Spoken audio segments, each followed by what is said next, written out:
네, 그럼 먼저 국민 의례를 하겠습니다. 모두 정면에 국기를 향해 주시기 바랍니다.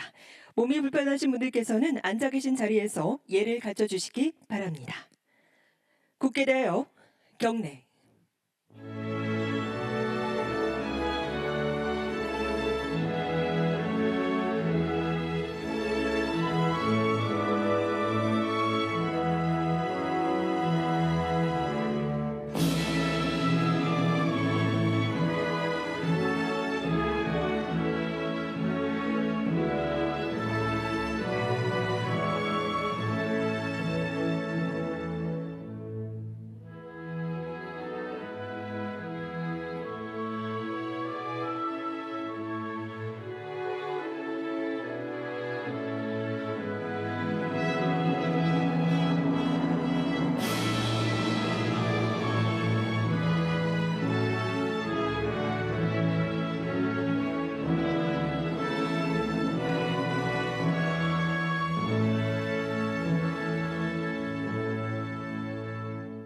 바로 네, 모두 자리에 앉아 주시기 바랍니다.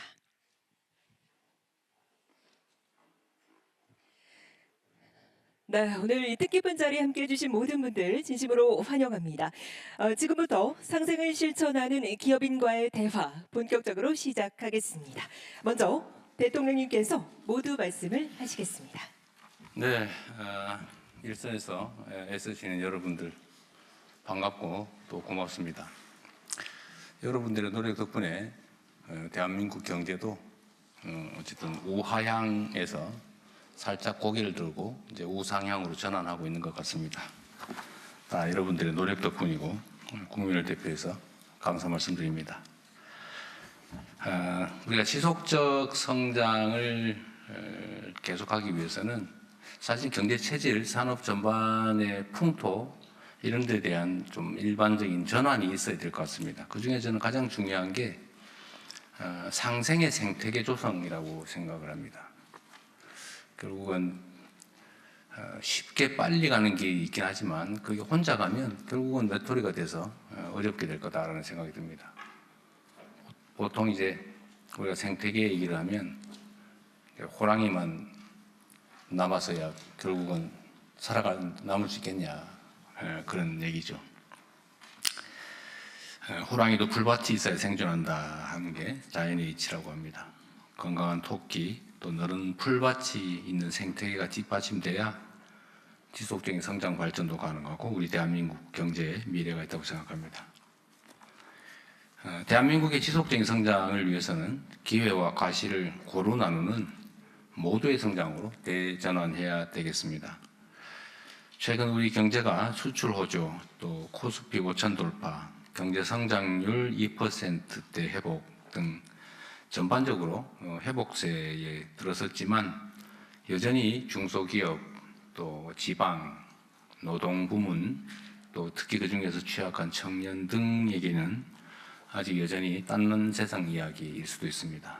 이들이 상대적으로 소외된 측면이 있다는 말씀이죠. 한쪽만 급격하게 성장하고 다른 쪽은 침체되는 소위 요즘 말로 K형 성장, K자형 성장을 극복하기 위해서는 이 회복의 온기와 결실이 골고루 퍼지고 있는지 우리가 좀 되돌아봐야 되겠습니다.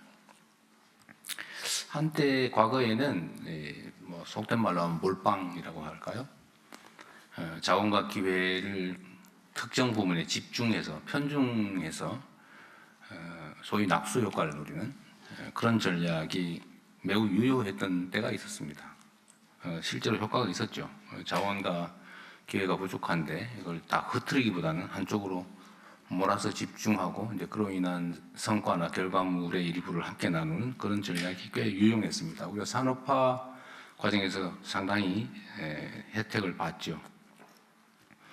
그런데 이제 이런 전략이 이제는 성장 발전의 디딤돌 역할을 해왔지만 이제는 걸림돌이 되고 있다는 게 대체적인 평가입니다.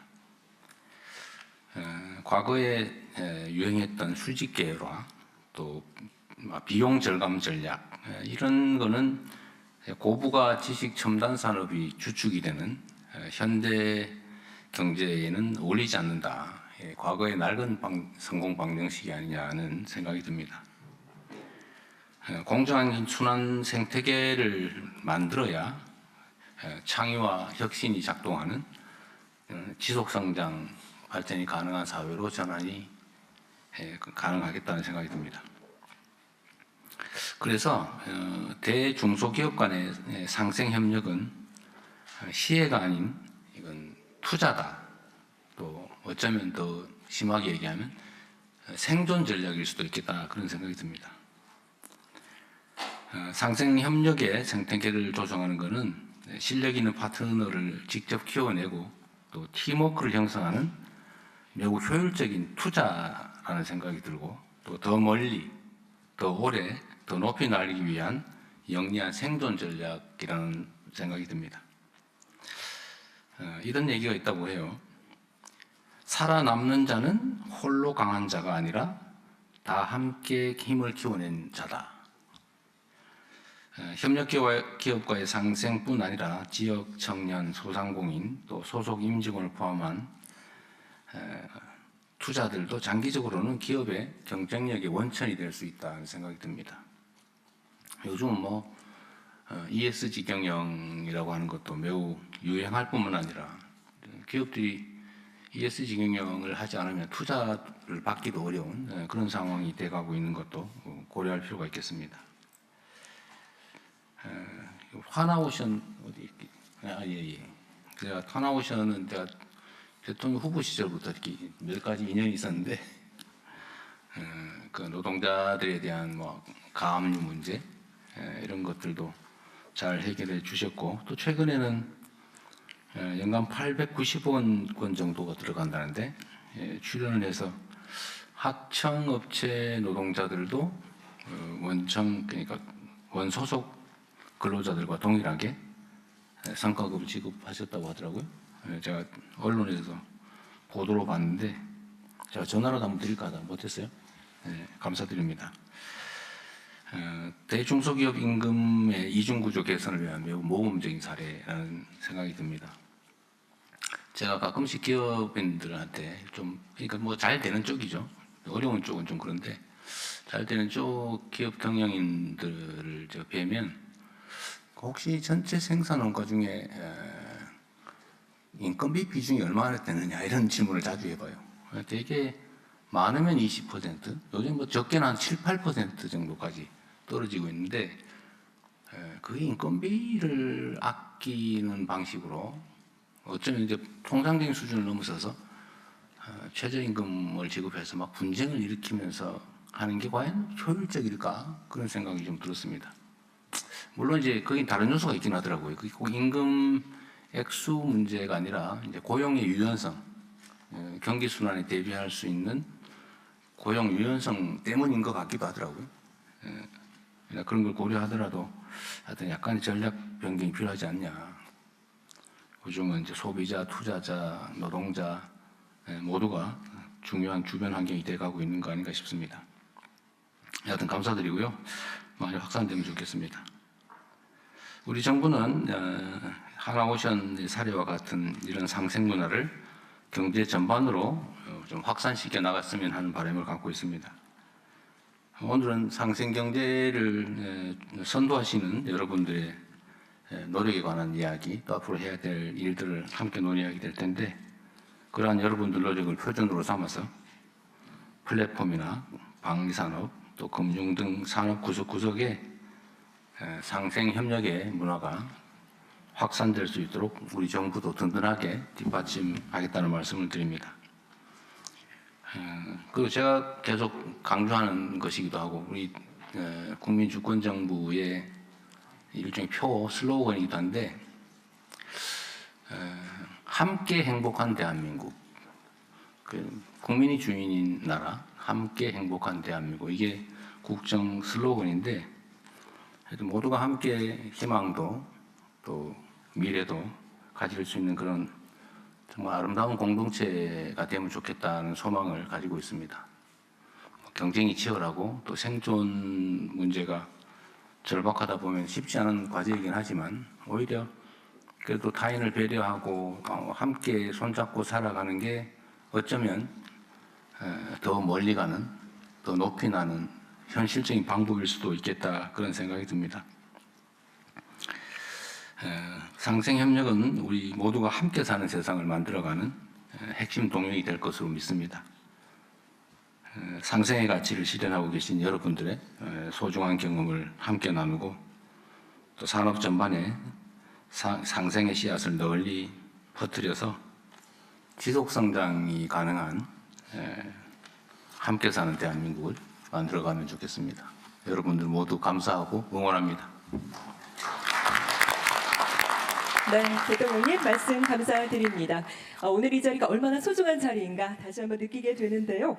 자, 이번에는 중소벤처기업부 한성숙 장관님께서 상생 생태계 확산 전략에 대해서 발표 수고해 주시겠습니다. 장관님 부탁드립니다. 네, 안녕하세요. 중소벤처기업부 장관 한성숙입니다. 대통령 말씀 중에 가장 많이 들었던 단어 함께, 같이, 서로, 모두, 성장이었던 것 같습니다. 숲 생태계는 다양한 생물이 동행하면서 살아갑니다. 커다란 나무들도 또 작은 생물들과 햇빛을 공유하면서 조화롭게 상생합니다. 저는 산업의 생태계도 이와 다르지 않다고 생각합니다.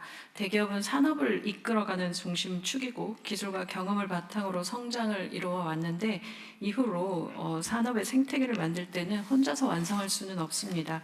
커다란 나무들이 자연의 생물들과 조화롭게 잘 숲을 이뤄 가듯이 대기업들도 다양한 구성원들과 함께 생태계의 번성을 만들어 가야 할 시점이라고 생각합니다. 상생협력 정책은 지난 20년간 꾸준히 발전해 왔습니다. 2006년에 상생협력법 제정을 시작으로 해서 동반성장위원회가 설치되고 또 상생결제와 납품대금 연동제 등 다양한 제도들도 만들어졌습니다. 상생협력에 참여했던 기업과 협력의 규모도 크게 늘었습니다. 동반성장지수에 참여하는 대기업들이 2015년 56개에서 2026년 251개사로 늘었고 또 상생협력기금도 3조 2천억 원 규모로 조성되어서 82만 개의 중소기업에 지원됐습니다. 그렇지만 20년이 지나고 나니까 제조업과 건설업을 중심으로 해서 수의탁 기업 간의 거래 관계를 개선하는 데 중점을 두고 만들어진 동반성장 전략은 변화의 필요성이 커지는 시점이라 생각합니다. 금융과 중소상공인, 또 플랫폼과 입점 사업자, 방산 대기업과 스타트업의 관계 등 기존의 수의탁 거래로만은 설명하기 어려운 그 관계들이 많아졌고 새로운 경제 체계 속으로 들어가고 있습니다. 혁신기술로 무장한 스타트업들이 등장하면서 우리 산업의 생태계의 기업 구성원들의 관계도 달라지고 있습니다. 변화하는 환경에 따라서 상생의 전략도 진화해야 된다고 생각합니다. 새로운 상생 전략의 핵심은 기업 생태계 전반에서 대기업과 중소기업이 함께 걸어가는 동행의 관계를 정립하는 데 있습니다. 종전의 대기업 중심의 수직적 구조를 생태계 구성원 모두가 동행하는 수평적 협력 구조로 변화시켜야 한다고 생각합니다. 이를 위해 정부는 3가지 상생 과제를 추진하겠습니다. 첫 번째는 상생 생태계의 점검 영역을 산업 전반으로 확산하겠습니다. 올해는 특히 3가지 분야를 신설합니다. 가장 먼저 금융 분야에 상생 금융지수를 도입합니다. 중소기업의 대출 규모가 큰 6개 시중은행부터 상생 금융 실적을 살펴보겠습니다. 온라인 플랫폼 대기업을 동반 성장 지수에 편입하고 민간 자율 상생 협의체를 통해서 플랫폼 기업과 입점 사업자들 간의 갈등을 조정하겠습니다. 방위 산업에도 상생 수준 평가 제도를 도입하고 대기업과 스타트업이 함께 문제를 해결하는 방산 스타트업 챌린지도 개최하겠습니다. 두 번째로는 상생 생태계의 구성원을 업체 당사자들뿐 아니라 스타트업과 지역사회, 청년 등으로까지 확대해야 한다고 생각합니다. 대기업의 문제를 스타트업과 협력해서 해결하기도 하고 또 대기업이 가진 노하우는 중소기업에 전수될 수 있도록도 하겠습니다. 또 기업은 지역의 중소소상인들에게 미치는 영향도 굉장히 크고 함께 상생해야 전체 지역 경제도 발전할 수 있습니다. 이 부분도 정부는 꼼꼼하게 챙기겠습니다. 대기업이 또 청년 인재를 육성하면 이들이 중소기업으로 들어가서 산업을 건강하게 변화시키는 선순환 구조에 대해서도 우리는 최선을 다해서 다 함께 방안을 만들어야 합니다. 세 번째로는 상생의 성과가 생태계 구성원 모두의 성장으로 이어지도록 하겠습니다. 지금까지 운영해온 상생 결제 제도는 좀 변화해야 할 것들이 많습니다. 시스템도 불편하고 또 여러 가지 복잡하고 또 여기에 대한 수수료를 중소기업들이 직접 내거나 하는 여러 제도의 혁신이 필요합니다. 이 부분에 대해서도 좀 변화시켜서 납품대금들이 빠르고 안전하게 4차 단계까지 갈 수 있도록 하는 부분에 최선을 다하겠습니다. 협력사를 위해서만 사용되던 상생협력기금의 사용 범위도 지역 기업과 소상공인, AI 지원 등으로 확대할 수 있도록 제도도 개선하겠습니다. 동반성장지수는 업종별 특성과 사회적 책임을 함께 반영해서 상생 생태계 지표로 재설계하고 발전시켜 가겠습니다. 대기업과 중소기업이 함께 성장하는 상생형 지원 프로그램도 더욱 확대하겠습니다. 특히 대기업의 지식과 경험을 공유하는 상생형 스마트 공장은 현장에서의 반응이 굉장히 좋습니다. 올해 총 270개를 구축하겠습니다. 상생형 R&D도 2배 이상 확대해서 대기업의 지식과 노하우가 중소기업에 함께 사용될 수 있도록 하는 부분들은 472개사를 지원하겠습니다. 대중소기업의 공급망 차원의 ESG 역량 강화를 위한 사업 지원도 작년보다 2배 가까이 확대하겠습니다. 또 열심히 하신 기업들에 대해서는 올해 오늘도 여기 많이 와 계시는데요. 우수한 상생 사례를 소개하고 시상하는 상생 기업 대상도 개최할 예정입니다. 기업들이 잘하는 부분들은 국민들이 직접 추천하고 선정하고 또 평가에도 참여하도록 해서 모범 사례가 많이 발굴되고 이것이 문화로 만들어질 수 있도록 하는데도 최선을 다하겠습니다. 오늘 이 자리에 상생을 실천해 오신 여러 기업인들이 함께 해주셨습니다. 여러분들이 말씀 주시는 여러 사례들을 통해서 상생하는 기업들이 더 크게 성장한다는 것을 잘 말씀해 주시면 좋겠습니다. 정부도 상생 생태계의 중요한 구성원으로서 상생의 가치를 실천하는 기업인분들이 빛날 수 있도록 대중소기업과 동행하면서 함께 응원하는 데 최선을 다하겠습니다. 감사합니다. 네, 장관님 말씀 감사드립니다. 자, 이렇게 대중소기업 상생 생태계 확산 전략에 대해서 발표 수고해 주셨는데요. 말씀 주신 대로 바로 오늘 이 자리에는 이 상생을 실천하고 계신 20분의 기업인들께서 함께하고 계시죠. 제가 시작 전에 뵈니까 두 분씩 아주 반갑게 담소를 나누시던데요. 바로 상생 파트너인 대기업 그리고 중소기업 각 한 분씩 총 10개 팀이 오늘 짝을 지어서 참석을 해주셨습니다. 자, 그런 의미에서 지금부터는 상생 우수 사례들을 들어보도록 하겠습니다.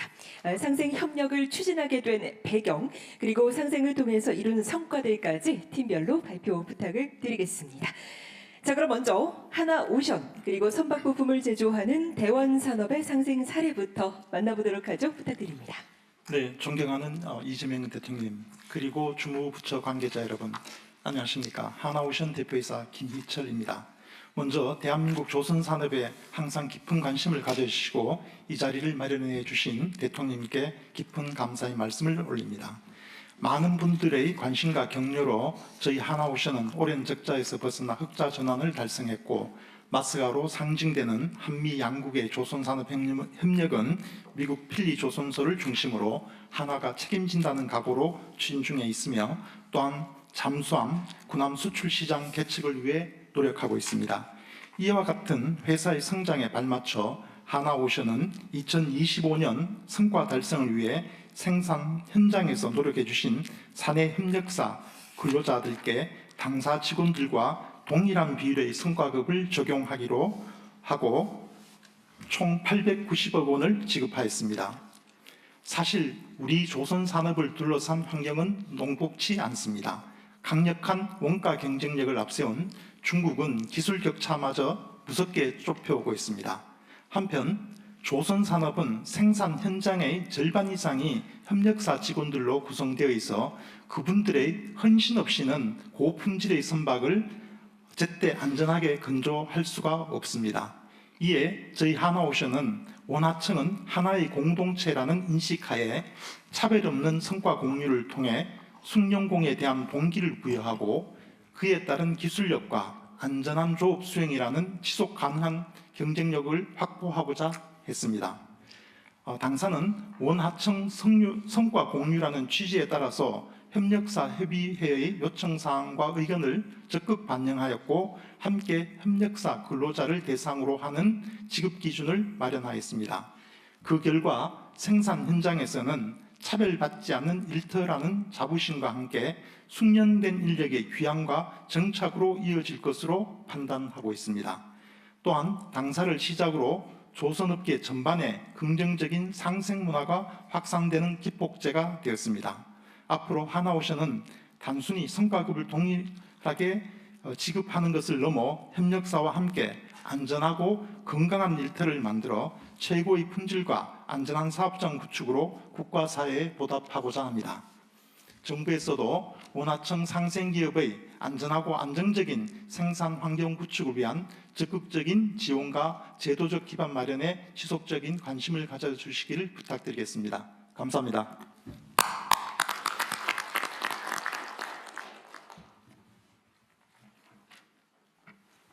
안녕하십니까. 존경하는 대통령님, 그리고 정부 관계자 여러분, 이 소중한 자리에 초대해 주시고 함께해 주신 모든 여러분들께 인사드립니다. 저는 하나오션 내 사내협력회사 대원산업의 대표이자 사내협력사 협의회 회장을 맡고 있는 김성구입니다. 안녕하십니까. 우리 외환위기 이후 약 30년에 걸쳐 원하청 문제는 근로자 간 경쟁력 차이를 비롯 차별, 노사관계, 대립 등 우리 사회의 고질적 병폐로 지목되어 왔습니다.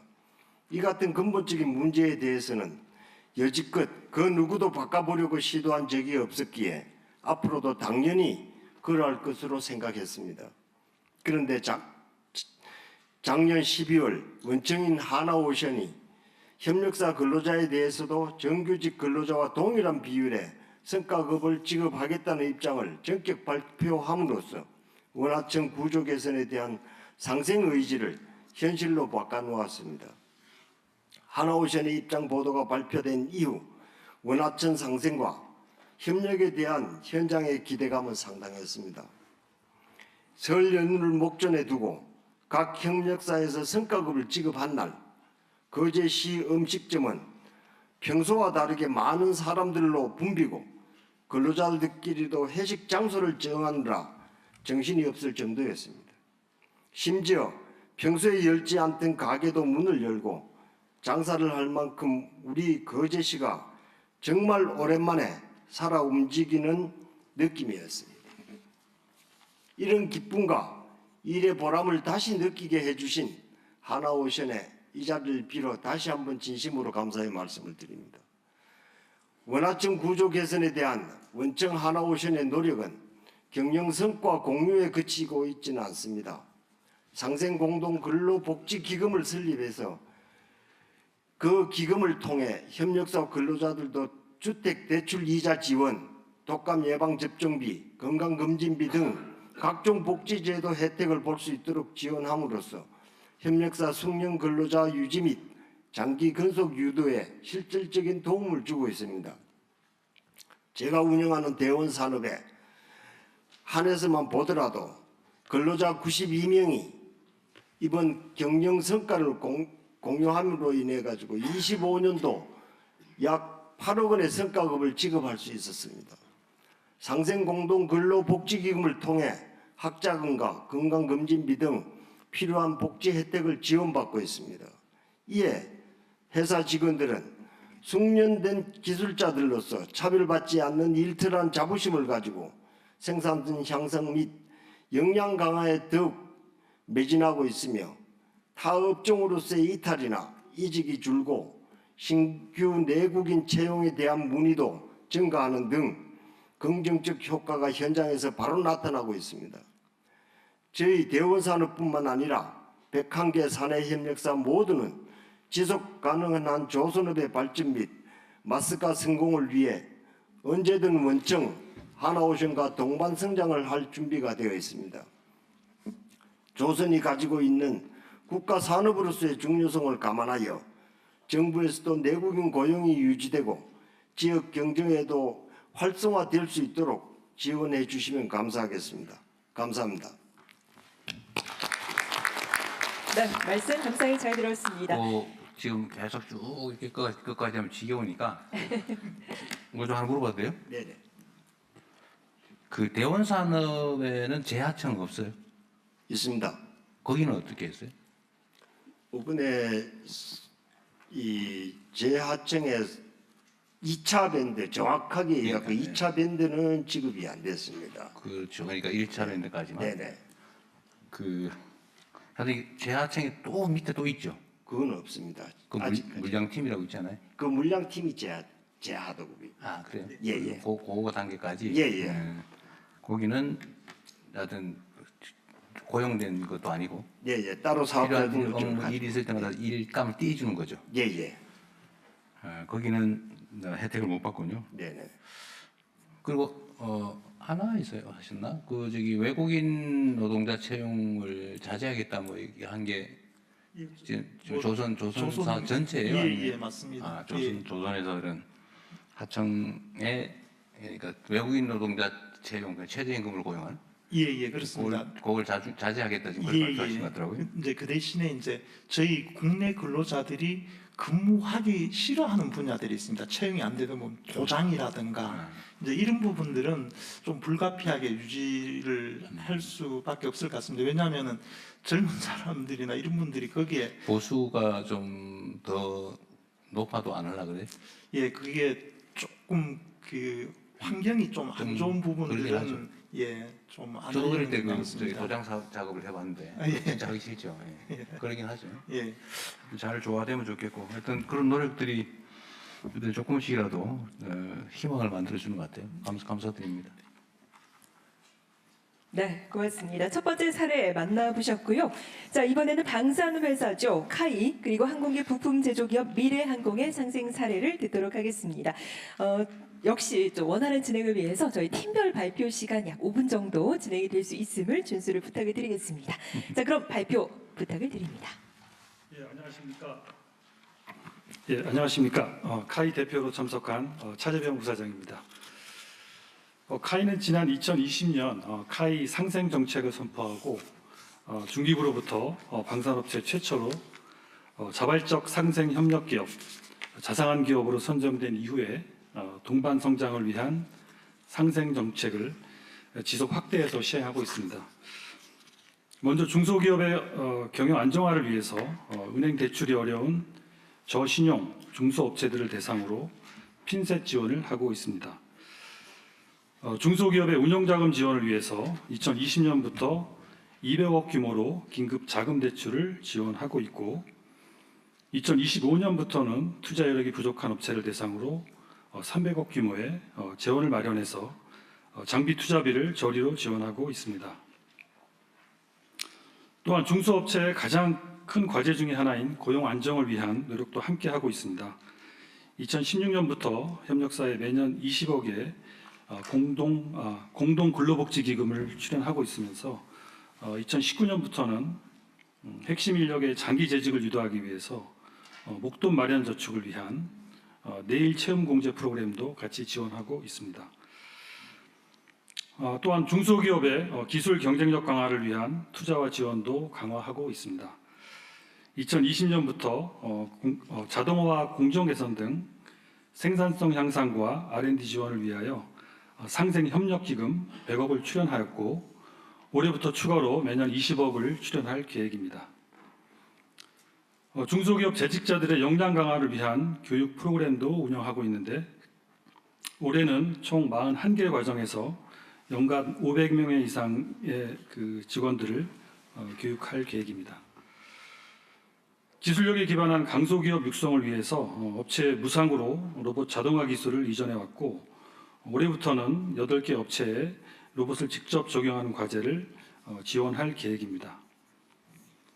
또 카이는 또한 국내 항공 소재 부품 산업을 육성하기 위해서 항공 소재 개발 연합체를 운영하고 있습니다. 2019년 산업체와 연구기관 총 10개 단체로 출범해서 현재 총 52개 단체로 확대되었고 200종 이상의 소재 부품을 국산화해서 지금까지 700억 이상의 수입 대체 효과를 보고 있습니다. 또한 이렇게 국산화에 성공한 기술을 활용해서 우리 각 업체에서 보잉과 에어버스 등 해외 항공기 제작사와도 사업을 확장하는 어떤 가시적인 성과를 보고 있습니다. 저희 카이는 대한민국 항공우주 산업을 대표하는 체계 종합 업체로서 책임감을 가지고 국내 200여 개 업체들과 구축한 산업 생태계를 더욱 발전시킬 수 있도록 앞으로도 최선을 다하겠습니다. 감사합니다.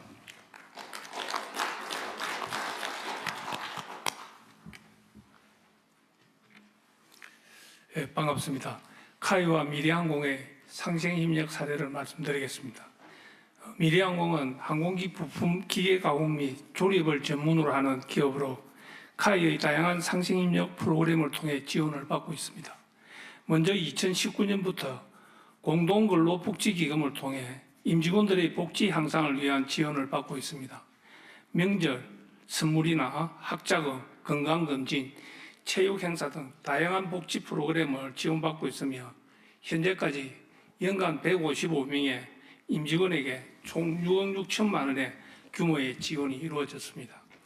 또한 2023년부터는 안전한 작업 환경 개선을 위한 로봇 자동화 R&D 자금을 지원받았으며 카이가 보유한 자동화 기술을 무상으로 이전받아 생산 현장의 효율성과 안전성을 함께 높이고 있습니다. 2024년에는 내일 체험 공제를 통해 장기 연속 직원 6명이 지원을 받았으며 팬데믹 이후 인력 확보에 어려움을 겪는 상황에서 카이는 베트남 현지 인력 양성 아카데미를 활용해 우수한 E7 비자 해외 인력 10명을 채용하여 인력난 해소에도 도움을 받고 있습니다. 그리고 2025년에는 팬데믹으로 인한 경영위기 기업 긴급 운영자금 15억 원을 지원받아 고용을 유지할 수 있었으며 또한 장비 투자비 25억을 지원받아 현재 늘어나는 항공 부품 수요에 대응하기 위해 기계가공 장비 2대를 도입하여 현재 운영 중에 있습니다. 이처럼 카이의 지속적인 상생협력 지원을 통해 미래항공은 팬데믹 이후 매출 확대와 흑자 전환을 이루며 안정적인 경영 기반을 마련할 수 있었습니다. 앞으로도 카이와 함께 성장하는 협력사로서 더욱 노력하겠습니다. 그리고 기업의 사회적인 책임을 중소기업이지만 다하도록 노력하겠습니다. 감사합니다. 이 미래항공은 그 거래 업체가 200개? 아니 카이는 200개. 네, 200개가 좀 넘. 200개가 좀 넘습니다. 미래항공은 아까 몇 명 고용하고 있었어요? 155명. 납품처 그러니까 거래처는 매출처는 카이가 전부인가요? 일단 했었나요? 예, 카이가 90%. 90%. 국내 항공 관련 업체들이 200여 개 되는데 이 회사들은 매출처, 거래처가 카이 말고 다른 데도 있나요? 일반적으로 어때요? 예, 저희가 이제 총 217개 업체가 좀 참여하고 있고요. 거기에는 이제 한화나 LIG 넥스원 같은 거래도 있고. 대기업들 좀 포함이 돼 있는데 숫자적으로 보면 절대적으로 중소업체들이 많습니다. 그래야 고용도 많이 되고 그러죠. 예, 그렇습니다. 그 아까 우리 김태형 사장님 해외 인력 그 10명 쓰고 있다고 그러셨는데 그 사람들은 기술자 전문가들인가요? 아니면 그 카이가 베트남에서 아카데미를 개설해서 거기에서 기본적으로 6개월 베트남에서 교육을 받고 이렇게 기본적인 소양을 갖추고 데리고 온 친구들입니다. 그 국내 자원들을 쓰기는 어려워서 그렇게 하는 어려운 부분도 있고 아까 전에 하나에서 말씀하셨다시피 어려운 부분에 공정도 인력도 있고 또 팬데믹 이후에 항공 분야에서 이탈한 인력이 항공 물량이 늘어남으로 인해서 인력 수급이 원활하지 못해서 국내에서 안 되니까 예. 그 이런 거 물어보면 안 되는 것 같긴 한데 보수 수준은 얘기하기 좀 그렇죠? 근데 이제 근데 이제 뭐 대기업하고의 임금이나 복지의 이중 구조를 사실은 많은 문제가 있는 것은 사실입니다.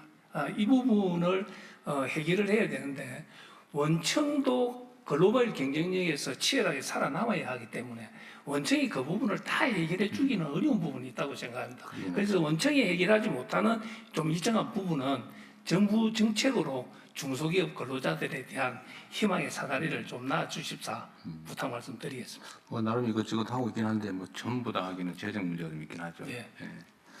알겠습니다. 감사합니다.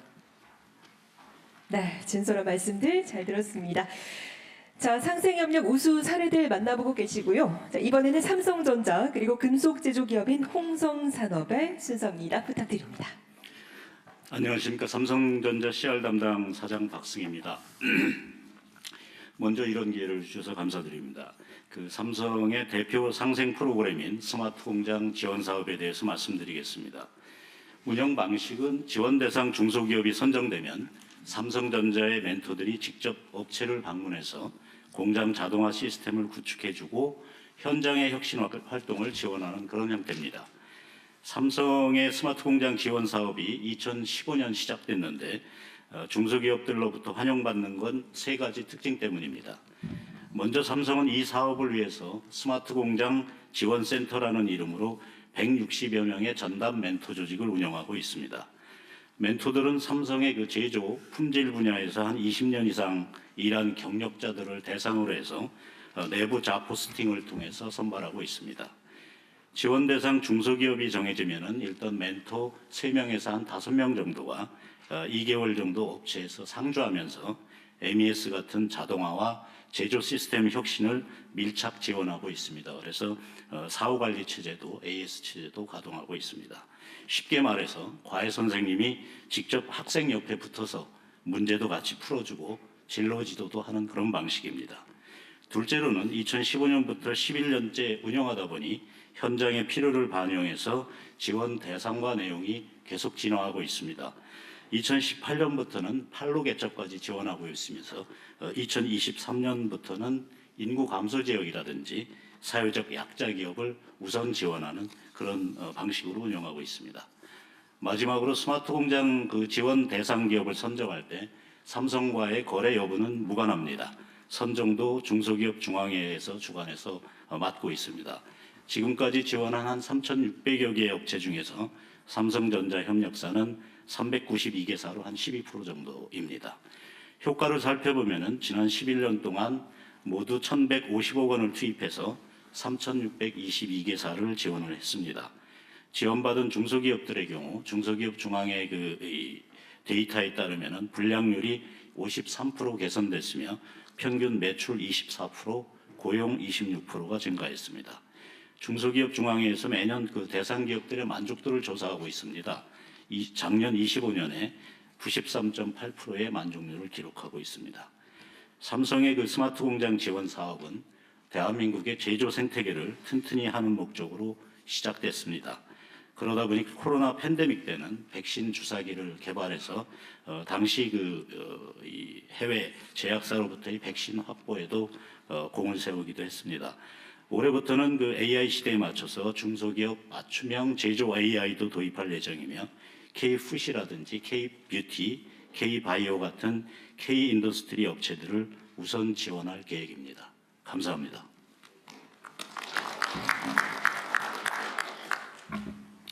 안녕하십니까. 홍성산업 김병식입니다. 저희 홍성산업은 충북 괴산에 소재한 복합 소재를 만드는 기업입니다. 1971년에 설립돼서 55년이 된 장수 기업입니다.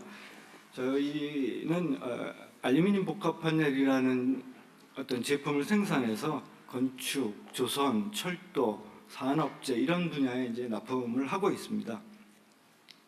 지방 중소기업이지만 나름대로 국내 최초라는 타이틀을 몇 개 가지고 있습니다. 좀 전에 삼성의 박 대표님이 말씀하신 대로 삼성으로부터 이제 스마트 공장 지원을 받았고요. 크게는 이제 생산 관리 시스템, 그러니까 생산 관리를 전산화한다고 이해하시면 될 것이고요. 그 다음은 이제 혁신 활동이라고 관련 기술자들이 저희 회사에 와서 3주에서 8주까지 상주를 하면서 이제 기술을 가르쳐 주는 겁니다. 저희 그 55년 된 회사가 왜 이런 게 필요하냐고 여쭤보시면 말씀드렸듯이 이제 국내 최초로 뭔가를 개발한다는 것은 아무것도 없는 상태에서 뭔가를 개발하는 겁니다. 그래서 제품도 개발해야 되지만 그 제품을 생산하기 위한 설비까지도 저희가 디자인해서 만들어야 됩니다. 그러다 보니까 이제 어떻게 보면 우리 기술을 누군가에게 보여주기도 싫고 뭔가 좀 후발 경쟁자도 생기고 그러니까 공장을 약간은 좀 폐쇄적으로 운영을 했습니다. 폐쇄적으로 운영을 하다 보니까 이제는 경쟁자도 많이 생겼고 말하자면 갈라파고스의 현상이라고 할까요? 저희 기술이 최고인 줄 알고 몇십 년을 운영하다 보니까 오히려 경쟁사보다도 떨어진다는 느낌을 받았습니다. 그래서 뭐 몇 년 된 얘기지만 안 되겠다. 우리가 우리를 도움 줄 곳을 좀 찾아보자 해서 그때 찾은 게 이제 삼성전자와 정부 주축으로 해갖고 이 상생 협력 프로그램을 어떻게든지 제가 하자고 해갖고 그렇게 시작하게 됐습니다. 그래서 삼성전자 쪽에서도 고맙게 3명 내지 4명의 기술자 인원이 파견된 인원도 있고요. 또 그분들이 전체 기술을 다 섭렵하지는 못하니까 그럴 때는 삼성의 본사에서 그 관련된 기술자들이 또 파견돼 갖고 어떤 그 이슈 하나하나를 극복했던 그런 좋은 경험이 있습니다. 그래서 이런 그 프로그램은 저희 같이 이제 충북 괴산이라는 그 지역적으로 굉장히 그 소외된 지역에 있는 업체는 외부의 기술을 받거나 또는 뭔가를 찾는데 상당한 어려움을 가지고 있습니다. 그래서 그런 부분을 해소할 수 있게 도와주신 삼성전자나 관련 정보부서에게 다시 한번 감사드리고요.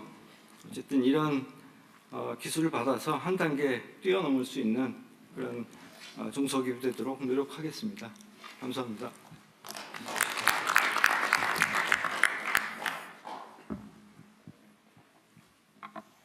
네, 말씀 감사히 잘 들었습니다. 자, 이번엔 SK스펙스 추구협의회 그리고 문화예술 분야 소상공인 룩투의 사례 이어서 듣도록 하겠습니다. 발표 부탁을 드립니다. 네, 안녕하십니까. SK슈펙스 추구협의회 지동선입니다. 지역경제 활성화를 위해 진행했던 로컬라이즈 군산이라는 프로젝트 사례를 말씀드리겠습니다. 실질적으로 지역경제에 도움이 되고 그 성과가 지속적으로 유지되기 위해서는 이 프로젝트 초기에 어떻게 방향 설정을 하는 것인가가 굉장히 중요했습니다. 그래서 당시에 군산 현장에 계신 소상공인 그리고 지역기관 다양한 분들과 그리고 지역재생이나 창업과 관련된 관계 전문가분들의 의견을 수렴해 보았습니다.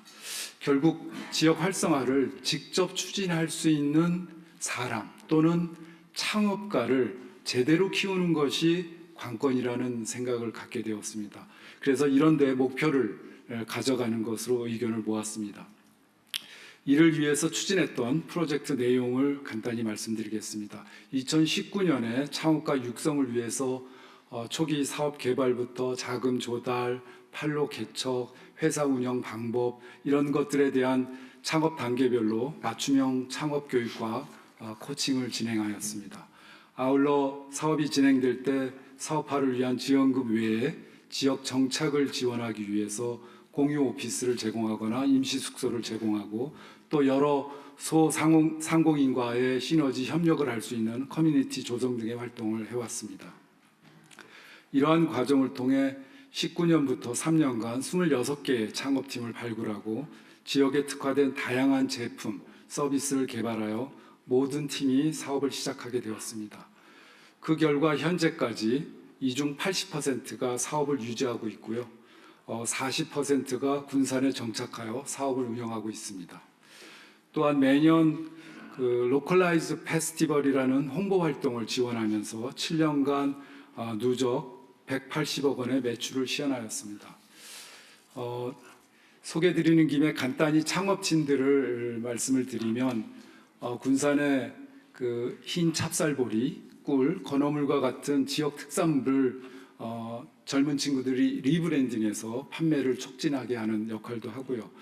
그 다음에 지역 주민이 스토리텔러가 되는 관광 상품을 제공하는 팀도 있습니다. 또한 문화예술 창작자들이 모여서 함께 사업을 하는 협동조합, 그다음에 군산의 지역 캐릭터를 개발 판매하고 이를 활용한 카페 운영 등 다양한 팀들이 존재하고 있습니다. 사실 회사 하나하나는 아주 작습니다. 그렇지만 창업팀의 사업 매출이 대부분 지역의 농어민 생산물과 지역 관광 자원 등을 활용하고 있고, 또 이분들이 만들어가는 창업 생태계는 장기적으로 지역 경제 발전에 토양이 되고 있기에 의미가 있다고 생각합니다. 사실 이 프로그램의 진정한 주인공은 옆자리에 계신 박미선 대표님과 그리고 어려운 여건 속에서 지역을 지키며 성장의 화답을 해주신 창업팀 여러분이라고 생각합니다. 이 자리를 빌어 감사와 응원의 말씀을 전합니다. 예, 고맙습니다. 네, 안녕하세요. 군산에서 도예가이자 창업가로 활동하고 있는 박미선입니다. 일단 소기업임에도 이런 귀한 자리에 불러주셔서 감사합니다. 저는 대학 졸업 후 전공을 살려 문화예술 분야로 창업을 할 수 있을까라는 걱정과 기대로 시작한 프로젝트는 너무나도 든든한 기억으로 남아 있습니다. SK E&S가 지원한 로컬라이즈 군산 프로젝트를 통해 저는 3년 동안 7천만 원의 사업화 자금과 창업 교육, 전담 코칭을 지원받았습니다. 사실 처음에는 다른 지원처럼 길어야 1년이구나 하고 시작을 했는데 2년차, 3년차까지 사업화 자금 지원과 코칭이 계속되었습니다. 또한 26개 팀이 언제든 회의와 일을 할 수 있도록 로컬라이즈 타운이 존재하였고 창업팀들은 늘 그곳에 모여 자연스럽게 협업과 네트워크가 되었습니다. 그리고 시간이 흘러 그 타운 1층을 저희가 운영을 하고 있습니다. 이 프로젝트는 군산 시민뿐만 아니라 지자체에서도 많은 관심을 갖게 되어서 연계 사업으로 이어졌습니다. 그 덕분에 창업팀들은 군산에 정착하기 시작하였고 타지에서 와 정착한 창업팀들은 지금도 살고 있습니다. 벌써 8년 차입니다. 단순히 매출로 본다면 평가가 낮을 수도 있지만 지역에서 창업은 조금 다른 관점으로 바라봐 주셔야 한다고 생각합니다. 10년, 15년 버티고 살아남아 상권에 작은 활력을 불어넣는 소기업 창업가들에게도 많은 관심과 응원, 지지, 좋은 평가를 부탁드립니다. 그리고 여기 참석하신 귀한 분들, 올해에도 진행되는 로컬라이즈 페스티벌에 꼭 와주셨으면 고맙겠습니다. 네, 감사합니다. 네, 두 분의 발표 감사히 잘 들었습니다. 좋은 소식으로 다시 뵐 수 있기를 바라보도록 하겠습니다. 자, 이번에는 현대자동차 그리고 차량 부품 제조기업인 풍강의 사례를 이어서 듣도록 하죠. 부탁을 드립니다. 안녕하십니까. 현대자동차 정준철 사장입니다. 오늘 대통령께서 모두에 잠깐 언급하셨습니다만 ESG와 탄소 감축에 대한 국제사회의 요구가 굉장히 강화되고 있습니다. 특히 자동차 산업에서는 완성차뿐만이 아니라 중소협력사까지 공급망 전반에 대해서 어떤 규제 대응해야 되는 그런 상황에 처해 있고 부담이 상당히 강화되고 있는 상황입니다. 이에 따라서 당사는 협력사의 ESG와 탄소 규제 대응 역량 강화를 위해 다양한 지원 프로그램을 운영을 하고 있습니다. 먼저 작년 4월에 국내 최초로 자동차 부품 산업 ESG 탄소 중립 박람회를 개최하여 협력사가 즉시 적응 가능한 설비 정보나 탄소 감축 아이디어를 얻을 수 있는 기회를 만들어줬습니다. 이 부분은 사실 ESG나 탄소 중립이 정보나 기술적으로 상당히 어려운 영역입니다. 정보를 얻기도 힘들고 어떻게 대응해야 되는지도 잘 모르기 때문에 중소기업에서 스스로 혼자 이렇게 방법을 찾기는 어려운 상황이어서 저희들이 그런 기회를 만들었고요. 그러다 보니까 당시에 한 1만 2천 명이라는 많은 인원들이 참여를 해서 성공적으로 개최가 되었습니다. 특히 중소벤처기업부나 동반선장위원회 등 유관부처, 공공기관에서 함께 참석을 해주셔가지고 협력사가 지원받을 수 있는 정부 사업 이런 것들도 소개를 받을 수 있었던 상당히 의미 있었던 자리였습니다. 그 이후에 저희들이 작년 11월에는 정부 및 협력사와 함께 자동차 산업 공급망 탄소 중립 상생 프로그램 업무 협약을 체결했습니다. 이 협약은 대기업과 정부 1차 협력사가 중소기업이 설비 투자, 탄소 감축 설비 투자를 하는데 실제 투자 금액을 지원하기 위한 그런 협약이고 이 금액은 올해부터 본격적으로 지금 추진 중에 있습니다. 앞으로도 협력사와 다양한 동반 성장 및 상생 프로그램을 통해 자동차 산업 생태계 강화를 적극 추진해 나가겠습니다. 감사합니다. 네, 안녕하십니까. 저는 너트볼트 같은 이제 체결 부품류를 생산하고 있는 중소기업 풍강의 김진용 대표입니다. 오늘 저는 글로벌 공급망의 ESG 규제 속에 저희가 현장에서 겪은 어려움을 현대자동차와의 상생 협력으로 풀어낸 짧은 사례를 말씀드리겠습니다. 그 전에 제가 오늘 이 자리에 초청을 받아서 조사를 해봤습니다. 저희가 얼마나 지원을 받았는지 23년부터 지금 올해까지 해서 16건의 지원 사업을 현대자동차와 정부를 통해서 받았습니다. 예를 들자면은 할로겐 등을 이제 조금 더 효율이 좋은 등으로 바꾸는 그런 지원 뿐만 아니라 여러 가지 교육, 컨설팅 여러 가지가 쭉 세보니까 16가지였고요. 그 중에서 오늘 2가지에 대해서 말씀을 드리겠습니다. 첫째, 저희 회사는 현대차와 함께 글로벌 ESG 규제에 대응해 나가고 있습니다. 올해부터 EU 탄소 국경 제도가 발효되면서 저희 회사가 생산하고 있는 부품도 제품도 EU 수출을 위해서는 제품을 생산할 때 발생하는 탄소 배출량을 계산하는 것이 기본 요건입니다. 다행히 저희는 정부와 현대차가 제공한 EU 규제 대응 및 제품 단위 탄소 배출량 산정 컨설팅을 통해서 철저히 준비해서 문제없이 수출하고 있습니다. 아울러 이러한 성과와 경험을 바탕으로 글로벌 고객 요구에 신속히 대응할 수 있는 관리 역량도 크게 향상되었습니다. 최근 해외 고객사의 ESG 평가와 탄소 중립 요구가 빠르게 늘어나고 있어서 저희 같은 중소기업이 독자적으로 대응하기는 매우 어렵지만 현대차의 지원 프로그램을 통해 저희는 필요한 시점에 적절하게 대응해 나가고 있습니다. 두 번째로는 공장 운영 체계를 개선하고 고효율 설비 투자를 통해 저탄소 팩토리로 거듭나고 있습니다. 저희 회사는 중소 수출기업으로 글로벌 공급망 규제 대응에 위해 에너지 효율을 높이고 탄소 배출량을 관리하며 궁극적으로는 탄소 배출량을 줄여나가야 합니다. 그동안 정부와 현대차의 컨설팅 지원을 바탕으로 다양한 탄소 감축 수단을 발굴하였고 원소재 가열 히터의 고효율 설비 도입이라든지 여러 가지 실질적인 탄소 배출 저감 효과를 보고 있습니다. 또한 현재는 저탄소 생산이 가능한 공장 운영 방식을 현장에 안착시키기 위해서 회사의 역량과 자원을 집중하고 있습니다. 경청해 주셔서 감사합니다. 네, 두 분 발표 감사드립니다. 자, 이번에는 LG전자 그리고 소프트웨어 개발 스타트업인 허드슨 AI의 순서인데요. 저희가 시작하기 전에 다시 한번 안내 말씀드립니다. 저희 원활한 진행을 위해서 팀별 발표 시간 5분 준수를 부탁을 드리겠습니다. 자, 그럼 이어서 발표 부탁을 드립니다. 네, 안녕하십니까. LG전자의 미디어 엔터테인먼트 솔루션 사업본부장 박형세입니다. 이렇게 뜻깊은 자리에 초대해 주셔서 먼저 감사 인사를 드립니다. 저희 LG전자는 4개의 사업본부가 있는데요.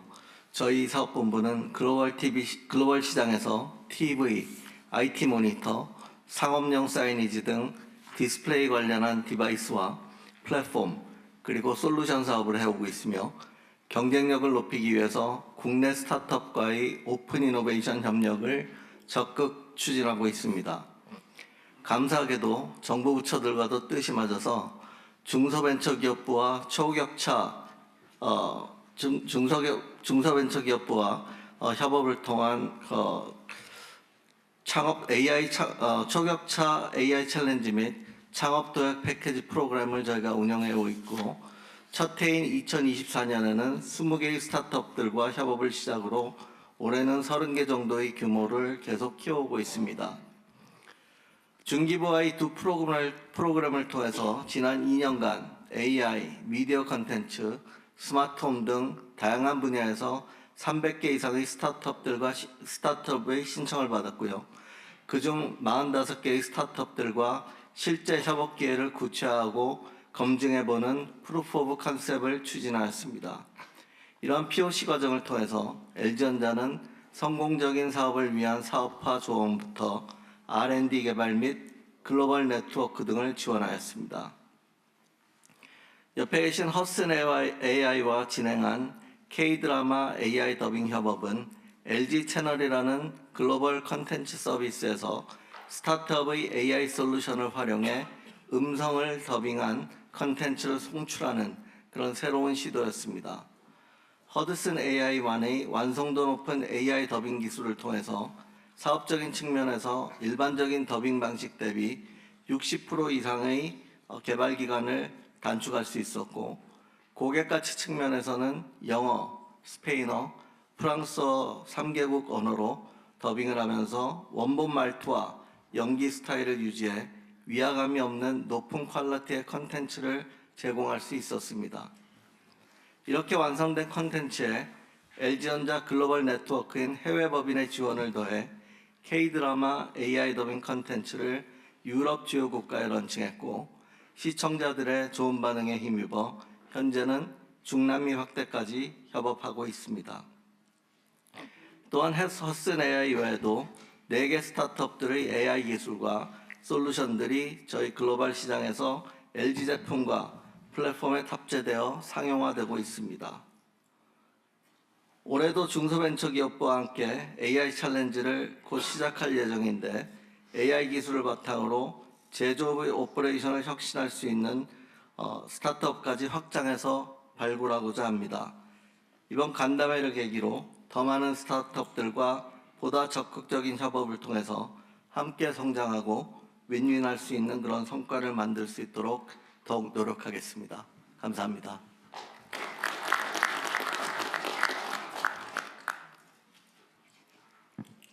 네, 안녕하세요. 허드슨 AI의 대표 신현진입니다. 먼저 이 자리를 통해서 K-스타트업의 성장을 적극적으로 지원해 주시는 정부 부처와 그리고 중기부에 정말 큰 감사의 인사를 드립니다. 저희는 작년 중기부의 AI 스타트업 챌린지를 계기로 LG전자의 글로벌 광고 기반 무료 스트리밍 미디어 플랫폼인 패스트 플랫폼 LG채널의 글로벌 경쟁력을 높이기 위해 AI 더빙 기술을 실증하여 대기업과 스타트업이 함께 글로벌로 진출하는 상생 모델을 실현했습니다. 현재 글로벌 미디어 시장의 화두 중에 하나는 시청 지속 시간을 늘리는 부분입니다. 특히 광고 수익 기반의 패스트 채널의 특성상 시청 지속 시간은 굉장히 중요한 성과 지표 중에 하나인데요. 유럽이나 남미 지역 같이 해외 지역의 경우에는 더빙이 없을 경우에 굉장히 빠르게 시청자들이 이탈할 가능성이 높습니다. 그래서 사실 더빙을 제공하는 게 굉장히 중요하지만 전통적인 방식의 더빙으로는 이런 미디어 플랫폼 수준에서는 이제 대량의 더빙을 하기에는 비용이나 시간이라는 현실적인 제약이 뒤따랐습니다. 그래서 저희는 이러한 난제를 해결하기 위해서 중기부에서 적시적소에 지원해주신 대기업과의 오픈 이노베이션 기회를 통해서 AI 더빙이라는 이 기술을 LG전자의 글로벌 미디어 플랫폼인 LG 채널에 함께 실증할 수 있었습니다. 저희가 세밀한 감정 연기가 가능한 AI 기술을 활용해서 드라마 옥시부인전을 더빙을 했는데요. 이 LG전자 현지 법인과의 긴밀한 협업과 피드백을 통해서 퀄리티를 훨씬 증진시킬 수 있었고요. 이를 통해서 영어권 유럽 법인에서는 AI인지도 모를 정도로 좋은 더빙이라는 퀄리티 호평을 받을 수 있었습니다. 또한 현재는 멕시코 법인에서 굉장히 긴밀하게 피드백을 주고 계셔서 이제 라틴 스페인어 엔진까지도 고도화하는 부분에 함께 협업을 진행하고 있습니다. 이는 대기업의 네트워크, 인프라와 스타트업의 기술이 함께 글로벌로 진출하는 정말 좋은 상생 모델이라고 생각을 하고 있습니다. 작년 12월에 유럽 송출 이후로 누적 시청 시간은 지속적으로 증가하면서 저희 AI 더빙 솔루션의 상품성을 입증하고 있습니다. 현재는 이제 드라마나 영화 같은 고난도 영역에서의 더빙의 완성도를 높이기 위해 일부 검수가 진행되고 있지만 추후에는 저희가 AI 더빙 에이전트를 도입함으로써 더 많은 언어로 더 많은 자동화의 영역으로 더 많은 컨텐츠를 더빙해서 LG 채널이 더욱더 글로벌로 성장할 수 있도록 최선을 다해 지원할 예정입니다. AI 스타트업에게 해외 진출은 수명과도 같은 부분입니다. 세계 무대에 발판을 열어주신 중기부와 그리고 함께 든든한 글로벌 협업 파트너가 되어주신 LG전자에 이 자리를 빌어 다시 한번 깊이 감사드립니다. 이러한 상생 레퍼런스를 발판 삼아서 저희는 K-AI 스타트업의 솔루션을 또 수출하고 이러한 솔루션을 활용해서 또 K 컨텐츠가 멀리 나갈 수 있도록 지원하는 부분에 보답을 드리도록 하겠습니다. 감사합니다. 네, 발표 잘 들었습니다. 자, 이번에 만나볼 사례는 네이버 그리고 모모스커피의 사례입니다. 5분간 발표 부탁을 드립니다. 네, 안녕하세요. 네이버 대표 최수연입니다. 오늘 대통령님을 비롯해서 여기 계신 분들과 상생의 진정한 의미를 논의하게 되어서 매우 뜻깊게 생각합니다. 우리 정부가 추진 중인 기본 사회 그리고 지역의 균형 발전은 기술 혁신의 혜택이 대한민국 국민 모두에게 균등하게 돌아갈 때 달성할 수 있는 가치라고 믿고 있습니다. 저희가 생각하는 플랫폼의 본질 또한 이와 다르지는 않습니다.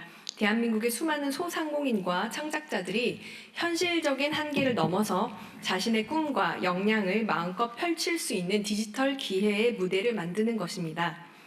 플랫폼이라는 토양 위에서 지역 골목의 작은 상점들이 전국구 브랜드로 거듭나고 무명의 작가가 글로벌 컨텐츠의 스타가 되는 역동적인 상생의 생태계를 만드는 것이 네이버가 지향하는 가치라고 믿습니다.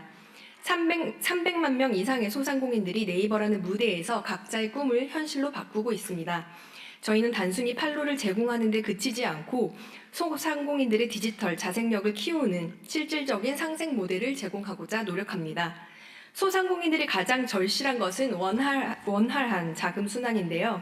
저희는 이를 위해 전 세계 이커머스 업계에서 가장 빠른 정산 시스템을 구축했습니다. 상품의 결제 후에 약 3일 만에 판매자에게 대금을 지급할 수 있도록 정산의 주기를 획기적으로 단축하여 소상공인들이 자금의 압박 없이 사업에 전념할 수 있도록 돕고 있습니다. 작년부터 소상공인들을 위한 AI 생태계 조성에 1조 원 규모의 투자를 시작했고 네이버 임팩트라는 이름으로 기술의 취약 계층과 지방의 소규모 브랜드들에게 AI 기술을 전파하며 기술의 장벽을 허물고 있습니다. 오늘 함께한 모모스 커피는 부산을 대표하는 로컬의 브랜드이자 네이버가 지역의 소상공인들과 어떤 시너지를 만들어줄 수 있는지 보여주는 좋은 사례입니다. 2007년 부산의 온천장에 위치한 4평의 작은 커피점으로 출발한 모모스 커피는 부산에서만 멋진 매장 4개를 운영하며 특별한 커피와 경험을 제공하고 있는데요. 오프라인 공간에 집중해왔던 모모스 커피는 온라인에 대한 확장의 고민이 깊어질 무렵 네이버가 제공하는 브랜드 성장 프로그램에 참가하게 되었고 부산의 지역 커피점은 전국의 커피 애호가들과 연결되며 네이버 입점 2년 만에 채널 매출이 90배 이상 성장했습니다. 모모스 커피의 성장으로 매장과 직원 수가 늘어남에 따라 AI 기반의 업무 효율화 솔루션인 네이버 웍스도 도입하는 등 저희와의 접점도 더 늘어나고 있습니다. 단순히 매출액을 늘리는 지원에 머물지 않고 작은 규모의 사업자들도 널리 활용할 수 있는 직관적인 AI 도구들을 제공하여 기술의 활용에 문턱을 낮추고 있습니다. 네이버와 모모스 커피가 만나 함께 성장한 것 같이 더 많은 지역 브랜드 성공 사례들이 만들어질 수 있도록 네이버 임팩트를 통해 더 노력하겠습니다. 20년 전에 모모스의 파트타임의 바리스타로 시작해서 2019년에는 월드 바리스타 챔피언이자 현재는 모모스 커피를 이끌고 있는 전주연 대표님을 소개하면서 발언 마무리하겠습니다. 감사합니다. 네, 안녕하세요. 방금 소개받은 부산 로컬 브랜드 모모스 커피의 공동대표직을 맡고 있는 전주연입니다. 많은 기업들이 수도권으로 확장하거나 이전하고 있는 상황 속에서 저희는 그럴 때일수록 부산을 좀 지켜야 한다라는 생각으로 우리 브랜드 자체만으로도 부산을 방문해야 할 이유가 한번 되어보자라는 생각으로 공간을 운영하고 있습니다. 하지만 로컬 브랜드로서의 강한 정체성은 유통과 시장 확장 측면에선 분명한 한계가 조금 존재를 했었는데요. 그래서 저희는 2013년 자사 온라인몰을 운영하면서 온라인 판매를 시도했지만 사실 지역 기반의 작은 기업이 전국 단위의 유통을 구축하는 일은 생각보다 쉽지 않았습니다. 저희에게 그 벽을 넘게 해준 전환점이 바로 2023년 네이버 스마트 스토어의 입점 제한이었는데요. 사실 입점까지 꽤 많은 고민들을 했었습니다. 그 고민은 우리가 지켜온 브랜드의 가치가 혹시나 희석될까봐에 대한 고민이었는데요. 사실 그 고민이 무색하게도 네이버의 지원은 단편적인 보조금이나 마케팅에 그치지 않았고 저희의 브랜드의 가치에 깊이 공감하면서 지속 가능한 성장을 위한 실질적인 노하우를 나누어 주었습니다. 디지털 환경에서 어떻게 단골 고객을 만들고 또 소통하고 또 데이터를 어떻게 분석하고 그 데이터를 바탕으로 어떠한 전략을 세울 수 있는지 함께 고민해 주셨습니다. 그 결과 저희의 유통사업은 기록적인 성장을 거두었으며 전국의 커피 애호가들에게 저희 모모스 커피를 알릴 수 있는 기회가 되었습니다. 이제 네이버는 저희의 판매 채널을 넘어 업무 현장 곳곳에 스며들어 있는데요. 쇼핑 라이브로 고객과 소통하기도 하고 네이버 웍스, 클로바 노트를 통해서 사내 소통과 협업의 효율을 좀 높이고 있으며 네이버 지도를 통해 현장을 방문해 주시는 고객들의 목소리도 경청하고 있습니다. 저희는 이러한 성장 경험을 바탕으로 부산의 다른 창업자들과 적극적으로 그 경험을 나누고 있으며 더불어서 저희만의 임팩트를 만들어가기 위해서 다양한 지역의 브랜드들과 협업을 시도하고 있습니다.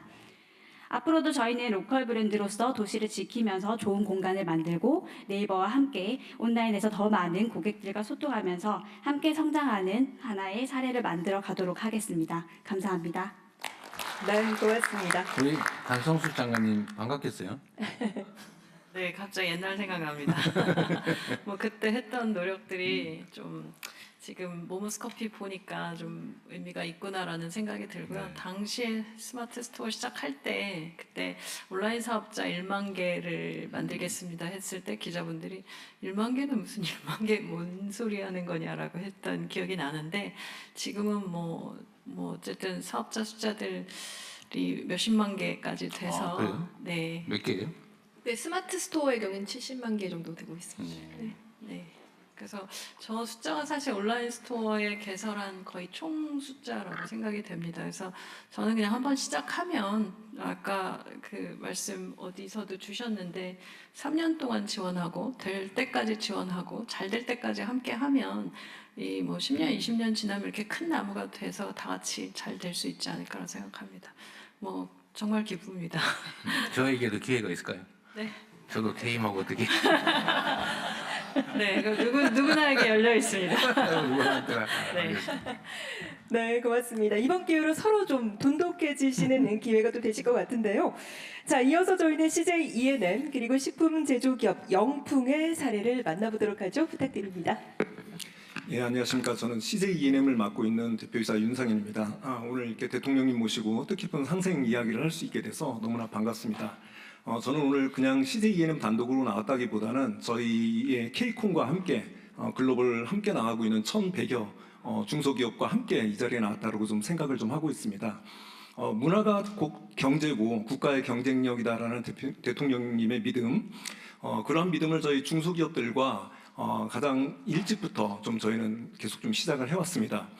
지금이야 K컬처를 이야기를 하면 글로벌 곳곳에서 다 알아주고 반기고 하고 있습니다만 저희가 K콘을 맨 처음에 시작했을 때는 2012년 당시만 하더라도 그닥 K팝과 K컬처가 그렇게 알려지지 않았던 때였습니다. 그럼에도 불구하고 저희는 중소기업들과 함께 K컬처의 글로벌 확산이라는 좀 어떤 사명감을 가지고 이 K콘을 좀 시작을 해왔습니다. 처음에는 좀 작은 무대였고 하다 보면 시행착오도 좀 많았습니다. 그럼에도 불구하고 지속적인 어떤 시도와 이런 도전 통해서 저희 중소기업들과 함께 지금 한 14년이 흐른 지금까지 보면 약 한 1,100개 넘는 중소기업들과 함께 글로벌 진출을 좀 하고 있었고요. 그리고 정부 지원금의 한 3.6배에 이르는 현장에서의 수출 계약까지 만들어낼 수 있었습니다. 저희 K콘 현장 보시면 K팝 팬들은 너무나 열광적입니다. 매년 행사 때마다 약 10만 명 이상의 K-팝 잘파 세대들이 모여서 K-팝을 즐기고 그 다음에 단지 K-팝을 즐기는 것뿐만 아니라 K-컨텐츠, K-드라마, K-뷰티, K-패션, K-푸드를 다 같이 즐기는 축제의 현장입니다. 그래서 저희는 이런 10만 명이 모인 그 K-팝 팬들에게 좀 더 다양한 우리 중소기업들의 K 제품 브랜드들을 알리기 위해서 중소기업 전용 부스를 우리 중기부와 함께 만들어서 운영을 하고 있습니다. 단지 이제 B2C 고객들을 대상으로 알리는 것뿐만 아니라 현재 이제 바이어들 좀 초청을 좀 해서요, 현지에서 직접적으로 수출 상담도 만들어내고 있고요. 여기 저희와 함께 초창기부터 함께 해오신 저희 연풍 대표님도 계십니다만, 이 K콘 현장을 통해서 100억 원 이상에 넘는 또 수출 계약까지 좀 만들어내신 그런 경험이 좀 있습니다. 대통령님께서 얼마 전에 이제는 K컬처의 골든 시대다라고 말씀을 하셨습니다. 저희 정말 공감하고 있고, 지금이야말로 K컬처를 저희가 등에 업고 보다 글로벌에서 더 과감하게 진출을 해야 될 때라고 생각을 하고 있습니다. 저희는 더 넓게, 더 크게 저희 K콘을 좀 확장시킬 생각을 좀 갖고 있습니다. 이미 K브랜드가 이미 수요가 검증된 미국하고 일본 같은 시장에서는 좀 더 규모를 확대해서 더 많은 중소기업 브랜드들과 진출할 수 있도록 노력을 하겠습니다. 일례로 작년부터 LA시 정부는 저희 K콘이 열리는 LA 주간에 K콘 데이즈를 지정을 해서 LA 시정부가 저희와 함께 공동으로 저희 K콘과 K브랜드 프로모션에 같이 좀 나서주고 있습니다. 그리고 아직 좀 진출하지 않았던 중동이라든가 유럽, 그 다음에 중화권 까지도 지속적으로 좀 저희가 문호를 좀 넓혀가면서 보다 많은 K 브랜드들이 현지에서 팬들을 만나고 브랜드를 알릴 수 있는 종합적으로 K 컬처의 글로벌 마케팅 플랫폼으로 이렇게 진화시켜 나갈 수 있도록 좀 하겠습니다. 다만 이렇게 새로운 시장을 좀 나갈 때는 민간의 힘만으로는 좀 약간 좀 부족한 부분들이 좀 많이 있습니다. 현지 규제라든가 여러 가지 이제 다양한 이제 비용 문제라든가 있을 수 있기 때문에 이런 부분들은 정부가 좀 함께 해주시면 저희가 중소기업들과 함께 보다 과감하게 나갈 수 있으리라고 좀 생각을 합니다. 마지막으로 그 K컬처 300조, 문화수출 50조 정책 수립을 해주시고 이렇게 지원을 해주신 대통령님의 어떤 그 정책 약속 때문에 저희 미디어 컨텐츠 업계 모두 굉장히 이번 기회야말로 다시 한번 저희 K 컨텐츠가 글로벌에서 지속 성장하고 날개를 다를 때다라고 좀 생각을 좀 하고 있습니다. K콘을 비롯해서 저희 다양한 이제 앞서 뭐 네이버라든가 이렇게 말씀을 해주셨듯이 K 컨텐츠가 글로벌에서 지속할 수 있도록 여러 중소 제작사라든가 앞서 이런 AI 스타트업들까지 함께 동반 성장해서 지속할 수 있도록 계속 좀 노력해 나가겠습니다. 감사합니다.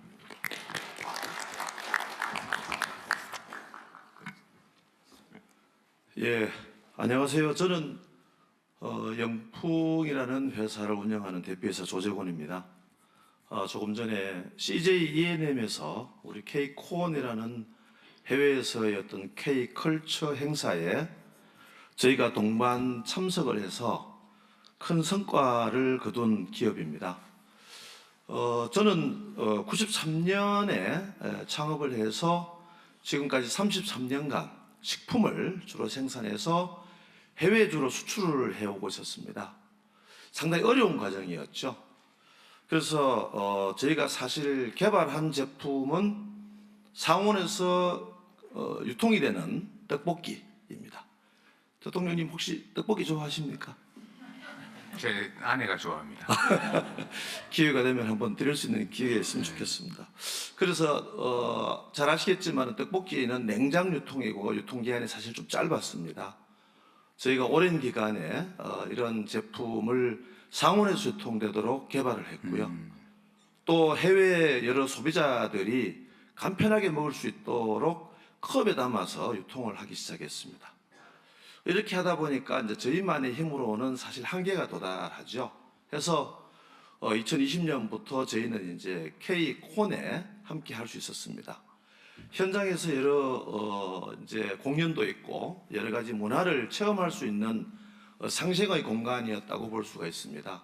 거기에 저희가 실제 참석을 해서 여러 바이어나 또는 소비자들을 만나서 상담을 한다거나 저희 브랜드를 알린다거나 시식을 한다거나 이렇게 해서 지금은 이제 꽤 많은 한 120개국에 수출을 하면서 연간 한 3천만 불 정도 수출을 하고 있습니다. 이런 이제 쾌거를 이룰 수 있었던 것은 그래도 중소기업이 대기업과 이렇게 상생할 수 있는 이런 기회가 있었기 때문에 가능하지 않았나 싶어지고요. 앞으로도 저희는 이제 브랜드화해서 저희 브랜드는 요볶이라는 브랜드입니다. 이 브랜드로 앞으로 세계 시장에 욕볶이. 네. 네, 많이 들어두세요.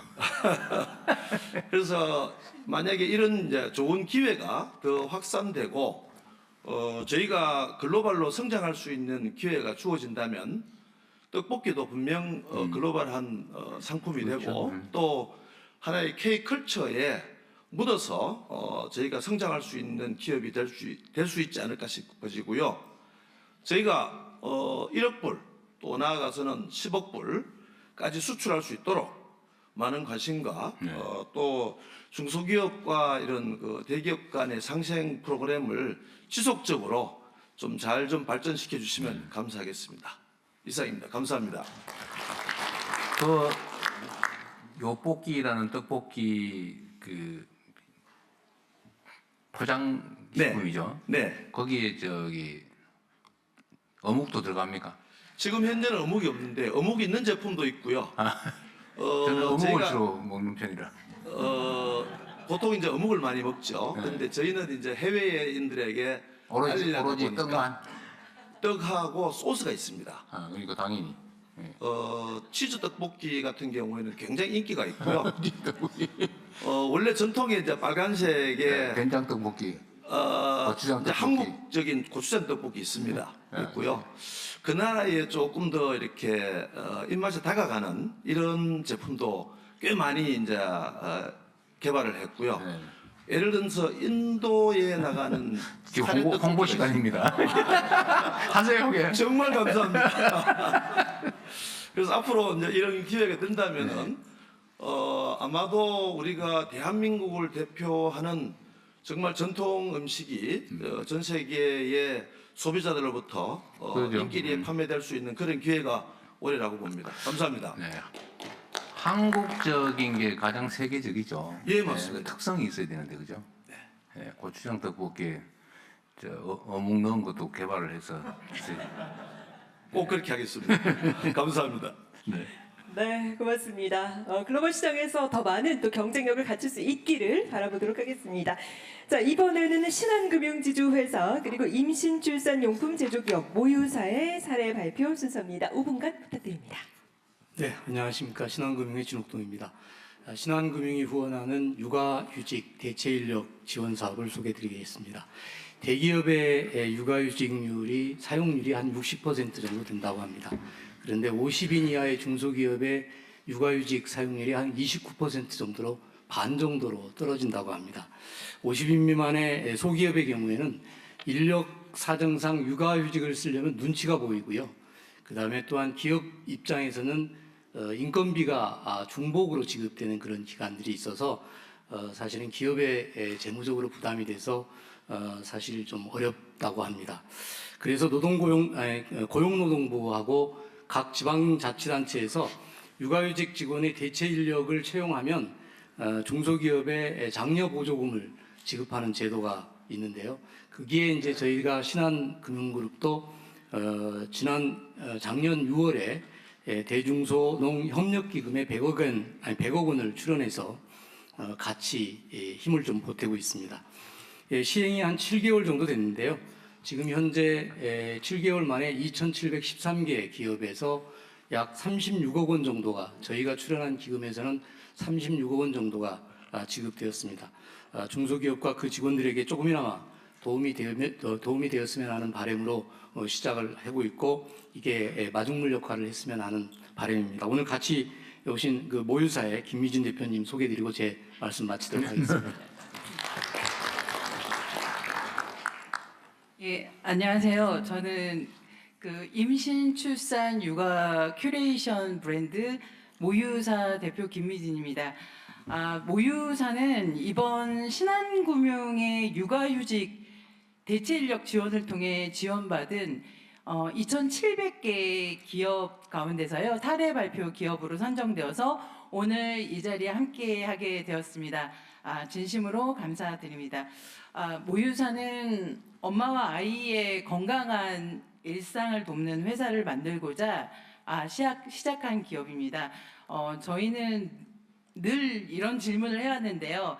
엄마가 엄마이기 때문에 일을 포기하지 않아도 되는 일터를 만들 수 없을까라는 고민을 해왔습니다. 그래서 창업 초기부터 30년 동안 35시간 근무제를 시행하면서 일과 돌봄이 함께 갈 수 있는 환경을 만들기 위해서 노력해 왔습니다. 하지만 그 중소기업에게도 육아휴직은 여전히 쉽지 않은 과제입니다. 한 명의 공백이 조직 전체의 부담으로 이어지고 대체 인력을 구하는 일도 현실적으로 매우 어렵거든요. 1년 동안 일할 대체 인력을 구한다는 것은 좀 어려운 일입니다. 그래서 그런 점에서 이번 지원은 저희에게 굉장히 큰 힘이 되었습니다. 중소기업도 직원의 육아휴직을 보다 안정적으로 운영할 수 있다는 가능성과 용기를 얻게 해주었습니다. 이 자리를 빌려 두 가지 좀 제안을 드리려고 하는데요. 저희가 그 현재 대체 인력 인수인계 기간을 최대 2개월까지 인정해 주시는 점에 대해서는 매우 감사하게 생각합니다. 그런데 다만 현장에서는 인수인계 자체는 1개월이면 충분한 경우가 많고 그보다 더 중요한 것은 대체 인력이 실제 업무에 적응해서 제 역할을 하는 데 걸리는 시간입니다. 그래서 그 인수인계 지원금이 중복 근무를 꼭 하지 않아도 대체 인력이 업무에 안정적으로 적응할 수 있도록 최대 3개월까지 지원된다면 중소기업에 훨씬 더 실질적인 도움이 될 것이라는 생각이 듭니다. 그리고 두 번째로는 신한금융 직장 어린이집이 일정 비율을 중소기업 직원의 자녀에게 개방하고 있는 점 역시 매우 의미 있는 상생 모델이라고 생각합니다. 앞으로 더 많은 대기업과 공공부문의 직장 어린이집도 이런 움직임에 함께 해주신다면 중소기업에 일하는 부모님들에게 훨씬 더 큰 힘이 될 것 같습니다. 모유사는 이번에 그 경험을 통해서 다시 한번 확신하게 되었습니다. 상생은 누군가를 돕는 일이 아니라 함께 지속가능한 성장의 기반을 만드는 일입니다. 오늘 이 자리가 상생협력의 씨앗이 모두의 성장으로 꽃피우는 계기가 되길 바라며 저의 발언을 마치겠습니다. 감사합니다. 네, 말씀 감사히 잘 들었습니다. 자, 이번에는 마지막 사례를 소개드릴 시간이 됐는데요. 이번에는 풀무원 식품 그리고 두부류 제조기업인 우천식품의 사례 발표를 듣겠습니다. 안녕하십니까. 풀무원 식품 대표 천영훈입니다. 풀무원은 바른 먹거리로 사람과 지구에 건강한 내일을 만드는 기업이라는 사명을 가지고 식품 사업을 영위하고 있습니다. 저희가 상생 협력을 추진하면서 가장 중점을 둔 부분은 협력사 임직원들이 더 건강하고 안전하고 지속가능한 일터 만들기를 돕는 것입니다. 이를 위해서 저희는 중기부, 고용노동부, 상생협력재단, 식품산업협회와 협력하여 근로자 복지 증진, 스마트 팩토리 구축, ESG 정리 향상을 추진하고 있습니다. 첫 번째 근로자 상생복지입니다. 저희는 지속 가능하고 현장에서 체감할 수 있는 복지 프로그램을 설계하고 이를 실천하고 있습니다. 예를 들어 협력사 임직원들이 매년 풀무원 아카데미 힐링센터에 입소하여 식생활 습관, 몸 습관, 마음 습관 등 주요 생활 습관을 스스로 진단하고 개선을 유도하고 있으며 나아가 인바디와 같은 건강 체크 기기와 서비스를 21개 협력사에 제공하고 있습니다. 또한 고용 안전을 위해서 내일 채용 공제에 협력사 직원이 더 많이 가입할 수 있도록 지원하고 있습니다. 이러한 활동은 모두 사람에 대한 투자이며 이는 고용 안정부터 안전과 생산성 향상으로 이어지는 선순환 구조가 되고 있습니다. 두 번째는 스마트 팩토리 지원입니다. 우리가 매일 먹는 식품은 품질 관리와 안전, 위생이 가장 중요합니다. 이를 위해서 협력사의 냉장, 냉동, 온도 모니터링 시스템 구축을 적극 지원하고 있습니다. 마지막으로 ESG 진단과 해외 유통사 오디트에 대한 컨설팅 전입니다. 저희는 인권, 환경, 에너지 등 ESG 경영에 대해서 글로벌 기준 이상 달성을 목표로 진단하고 또 개선을 지원하고 있습니다. 풀무원은 앞으로도 상생에 대해서 더 많이 고민하고 실행하여 협력사와 함께 성장하는 지속가능한 식품기업을 만드는 데 더욱 노력하겠습니다. 예, 감사합니다. 네, 안녕하십니까. 풀무원과 22년째 함께하고 있는 협력기업 우천식품의 조태원입니다. 저희 우천식품은 2004년도에 문을 연 뒤로 풀무원과 함께 건강한 두부를 만들어온 식품 기업입니다. 오늘 이 자리에서는 현장에서 느끼고 있는 풀무원과의 상생 협력에 대해 짧게 말씀드리겠습니다. 이번 상생 협력을 통해 가장 크게 느낀 점은 단순한 도움이 아니라 회사 운영 방식과 목적의 지속적인 변화를 만들었다는 점입니다. 특히 근로자 복지 개선과 품질 경영 강화 속에서 실질적인 기회를 얻었습니다. 첫째, 사람을 챙겼습니다. 풀무원은 저희 직원들에게 풀무원 아카데미 힐링센터 입소라는 특별한 휴식을 선물합니다. 1박 2일 동안 요가와 명상을 하며 몸과 마음 건강을 돌볼 수 있었고 현장 반응도 매우 좋았습니다. 또한 체성분 측정기 지원을 통해 구성원들 사이에서 근로자 건강의 중요성과 관심이 높아졌습니다. 협력기업 직원들에게 풀무원과 동일한 복지 프로그램을 제공해 주니 저희 임직원들이 회사에 대한 자부심과 체감, 어감도도 많이 높아졌습니다. 내일 채용공제 지원은 직원 입장에서 재물 부담을 완화해 줬고 회사의 입장에서는 장기 재직을 유도하는 데 도움이 되었습니다. 결과적으로 숙련 인력이 안정적으로 근무될 수 있는 환경을 만드는 데 긍정적인 효과가 있었습니다. 둘째, 기술을 나눴습니다. 식품 산업에서 중요한 축 하나는 품질과 위생 관리입니다. 스마트 팩토리 지원을 통해 냉장, 냉동, 온도 모니터링 체제를 구축하면서 식품 위생과 품질 위험을 더 선제적으로 관리할 수 있게 되었습니다. 마지막으로 함께 미래를 준비하고 있습니다. ESG 진단과 컨설팅 지원을 통해 인권과 환경, 에너지 영역을 점검하고 개선 방향을 잡는 데 도움을 받았습니다. 특히 해외 유통사의 오디트 관점까지 고려할 수 있어 대외 신뢰와 기업 역량 측면에서도 의미가 있었습니다. 이번 풀무원의 상생 협력은 사람, 기술, 경영 체계를 함께 개선할 수 있도록 돕는 과정입니다. 앞으로도 대기업과 중소기업이 밀어주고 당겨주며 함께 잘 사는 환경이 더 넓게 퍼지기를 기대합니다. 감사합니다. 네, 발표 감사히 잘 들었습니다. 자, 이렇게 저희 10개 팀의 우수 사례들 모두 만나보셨는데요. 말씀 듣다 보니까 좀 뭉클하기도 하고 또 설레는 마음도 듭니다. 상생협력이 얼마나 크고 또 소중한 가치를 갖고 있는지 다시 한번 공감을 하게 되는데요. 자, 지금부터는 저희 자유토론을 하면서 조금 더 자유롭게 의견을 개진해 보도록 하겠습니다. 앉아 계신 자리에서 손을 들어주시면 제가 발언자를 지명토록 하겠습니다. 저희 진행 관계상 모든 분들의 의견을 듣기는 어렵기 때문에 지금 앉아 계신 자리에 저희 서면 의견서 양식을 준비해 두었습니다. 의견을 적으신 후에 자리에 그대로 두시면 저희가 취합하도록 하겠습니다. 자, 그럼 지금부터 의견이 있으신 분 손을 들어주시기 바랍니다. 하기 전에 우리 저기 정운찬 이사장님 평소에 좀 뵙고 싶었는데 네네. 만나서 반갑습니다. 한번 최고의 전문가시잖아요, 동반성장. 네. 말씀 한번 먼저 들어보면 어떨까 싶은데. 네, 그럼 먼저 동반성장연구소 정운찬 이사장님께 말씀 부탁해 드릴까요?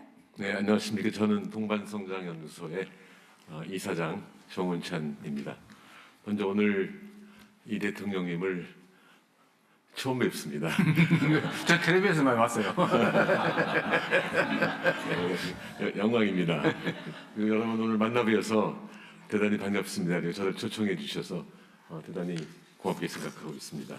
오늘 저는 두 가지 말씀만 드리겠습니다. 하나는 오늘 기업인과의 대화에서 느낀 거 하나 말씀드리고, 또 하나는 그 사회적 약자 기업의 생존과 동반성장에 대해서 말씀드리겠습니다. 두 번째 토픽은 오늘 토픽하고 좀 관계는 없을지도 모르겠습니다. 그래서 우리나라에서는 언제부턴가 정부 정책과 관련해서 나토라는 말이 심심찮게 들려왔습니다.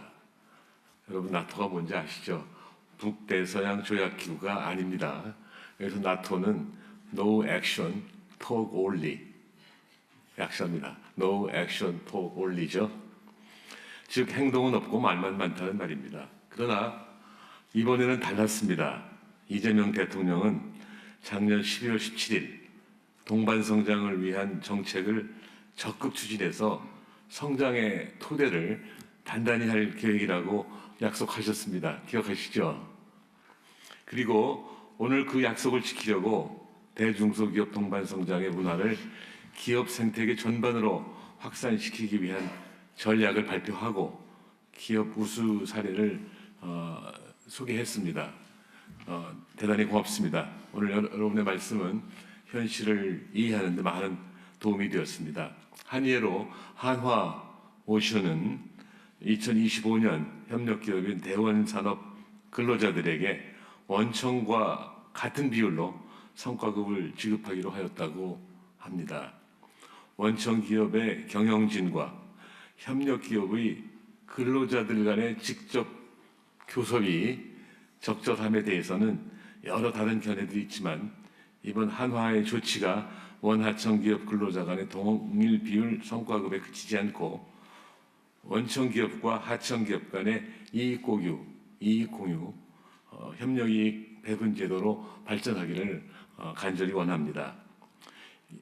어떻든 이번 조치는 지속 가능한 조선업 발전 및 마스가를 위해 동반 성장하는 것이 목표라고 했습니다. 이러한 사례가 더 많이, 더 널리 나오고 또한 동반의 강도가 더 깊어지기를 기대합니다. 이번 기회에 사회적 약자 기업의 생존과 동반 성장을 위한 정책에 대해서 간단히 말씀드리겠습니다. 지금 우리 사회는 약 3만 개의 사회적 약자 기업들이 공공기관, 금융기관, 그리고 대기업의 제도적 차별과 구조적 진입 장벽에 갇혀 기울어진 운동장에서 고군분투하고 있습니다. 그럼 사회적 약자 기업의 생존을 위협하는 사례는 무수히 많은데 그 몇 개만 소개하겠습니다. 먼저 사회적 약자 기업의 공공조달 시장에 진입 장벽이 너무 많습니다. 사단법인, 재단법인은 실적, 자본요건, 신용평가에서 B등급 이상 획득이 어려워서 입찰이 제한됩니다. 이것은 구조적 차별이라고 할 수 있겠습니다.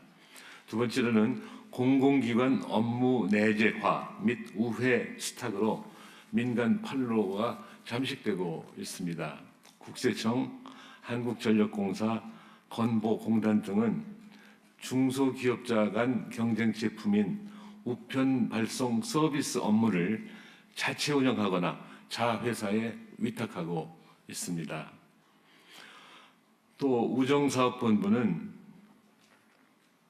전자우편 사업을 불법 편법 운영하고 있습니다.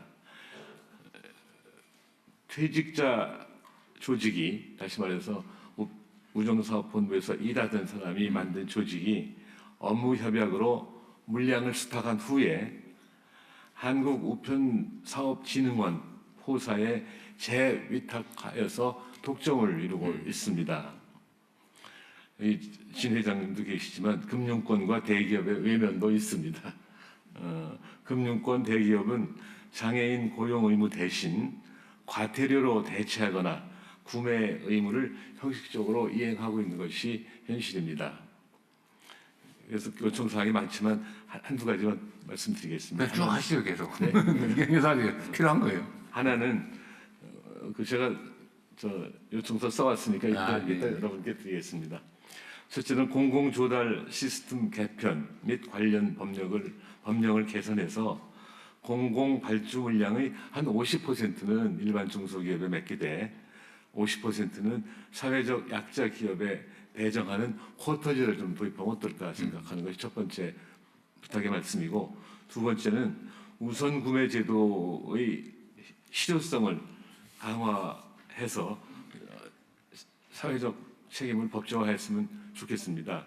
중증 장애인 생산품 우선 구매 의무 비율을 상향하는 법 개정이 있으면 좋겠고, 두 번째는 자체 수행 우편 서비스를, 그래서 그 우편 서비스는 뭔가요? DM이라는 겁니다. 다이렉트 메일이라는 거 아시죠? DM을 아까 말씀드렸듯이 그것의 일부를 전자우편이라고 하는 이름으로 해갖고 자기들이 다 해버리는 것이죠. 자체 수행 우편 서비스를 사회적 약자 기업에 위탁하는 것을 의무화했으면 좋겠다는 말씀입니다. 너무 긴 시간 써서 미안합니다. 이상입니다. 네. 뭐 매우 좋은 의견이시고요. 이게 조달청은 기재부 재경부소관이죠. 예. 이게 좀 일단 저 메모한 거 주신다니까요. 잘 챙겨서. 예, 그렇게 하시고. 네. 뭐 하실 말씀 있으면 하십시오.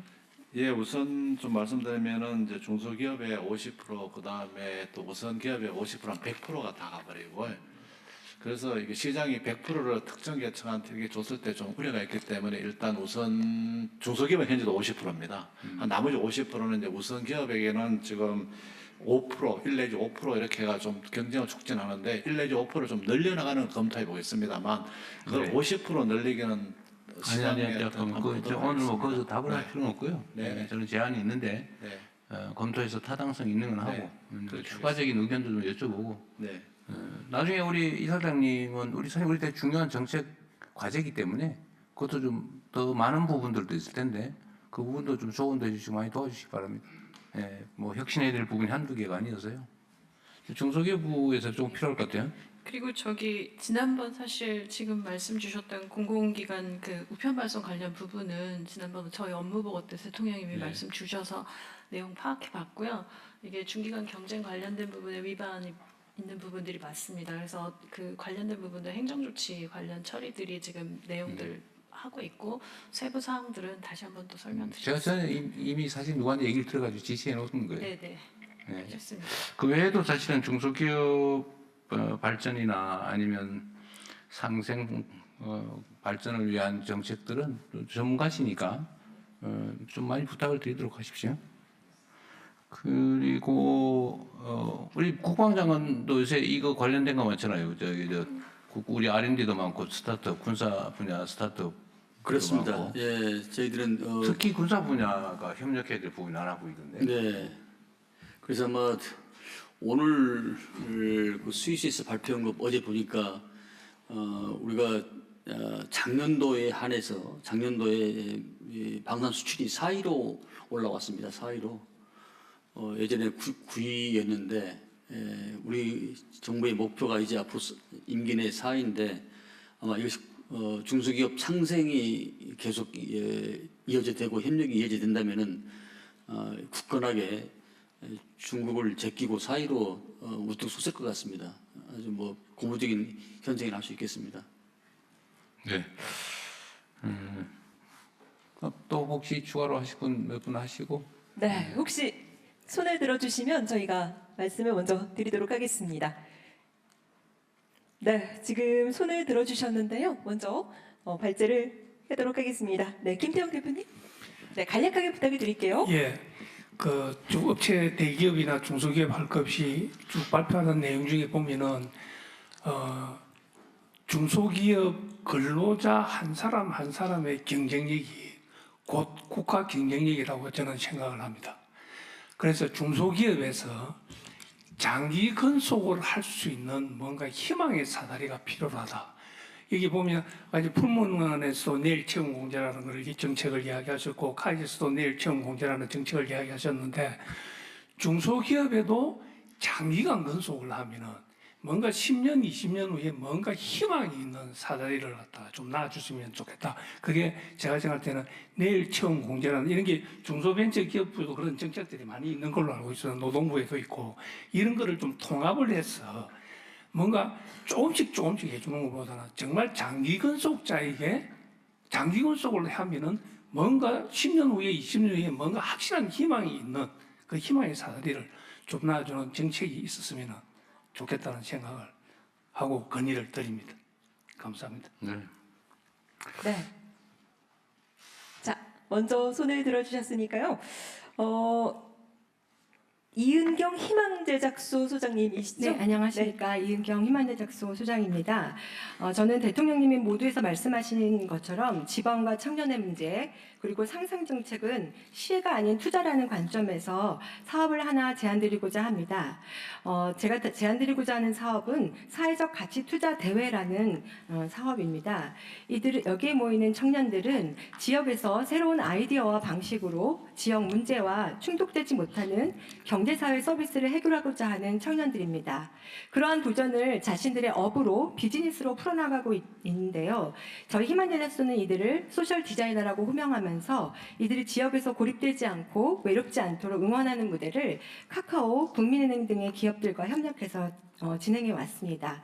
오늘 이 자리를 빌어서 제안드리고자 하는 사회적 가치 투자 대회는 일종의 소셜한 IR 대회라고 보시면 됩니다. 시민들이 함께 사회적 가치를 중심으로 직접 모의 투자를 하고 그 비율에 따라서 상금이 배분됩니다.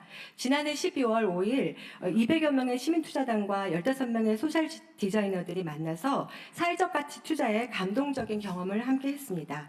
여기 참여한 이들은 식품 사막 지역의 어르신들에게 두부나 밀가루 같은 생필품을 가져다주는 이동 전방을 운영하는 청년이기도 했고요.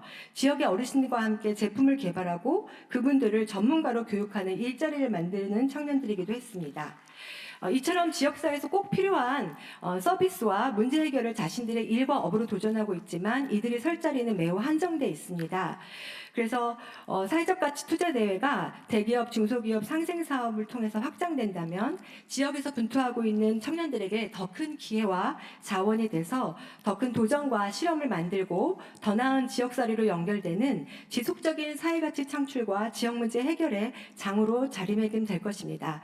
마지막으로 사회가치 투자기금이나 펀드가 조성되는 통큰 상생활동을 추진한다면 이들 소셜 디자이너들이 지역 창업의 주요한 생태계 주체로서 성장해 나갈 소중한 인내 자본이 될 것이라고 확신합니다. 감사합니다. 네, 말씀 잘 들었습니다. 자, 차재병 카이 대표님, 네, 손 들어주셨는데요. 간략하게 부탁을 드립니다. 예, 저는 간단하게 그 정부와 지자체가 운영하고 있는 각종 상생 펀드 운영에 관해서 좀 말씀을 드리겠습니다.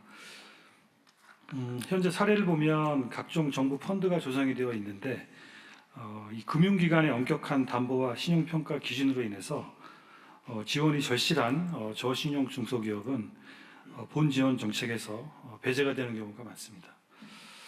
그래서 이를 보완하는 방안의 하나로서 지원업체 선정 평가할 때 원청서가 추천하는 좀 우수한 중소업체들에게는 인센티브를 부여하는 방안을 포함해서 실력은 있지만 당장의 재무 구조가 취약한 업체들을 좀 지원할 수 있는 제도를 마련할 필요가 있겠다는 제안을 드립니다. 예, 중소기업부에서 관심 있는 분야죠. 지금 하여튼 우리나라의 금융 시스템이라고 하는 게 어쨌든 지금 현재 상태의 물적 가치가 있는 것을 담보로 자꾸 돈을 빌려준다. 이게 기본 개념인데 사실은 미래에 대한 투자를 해야 되는데요. 그 문제는 중소기업부의 각별한 관심사항인 것 같습니다.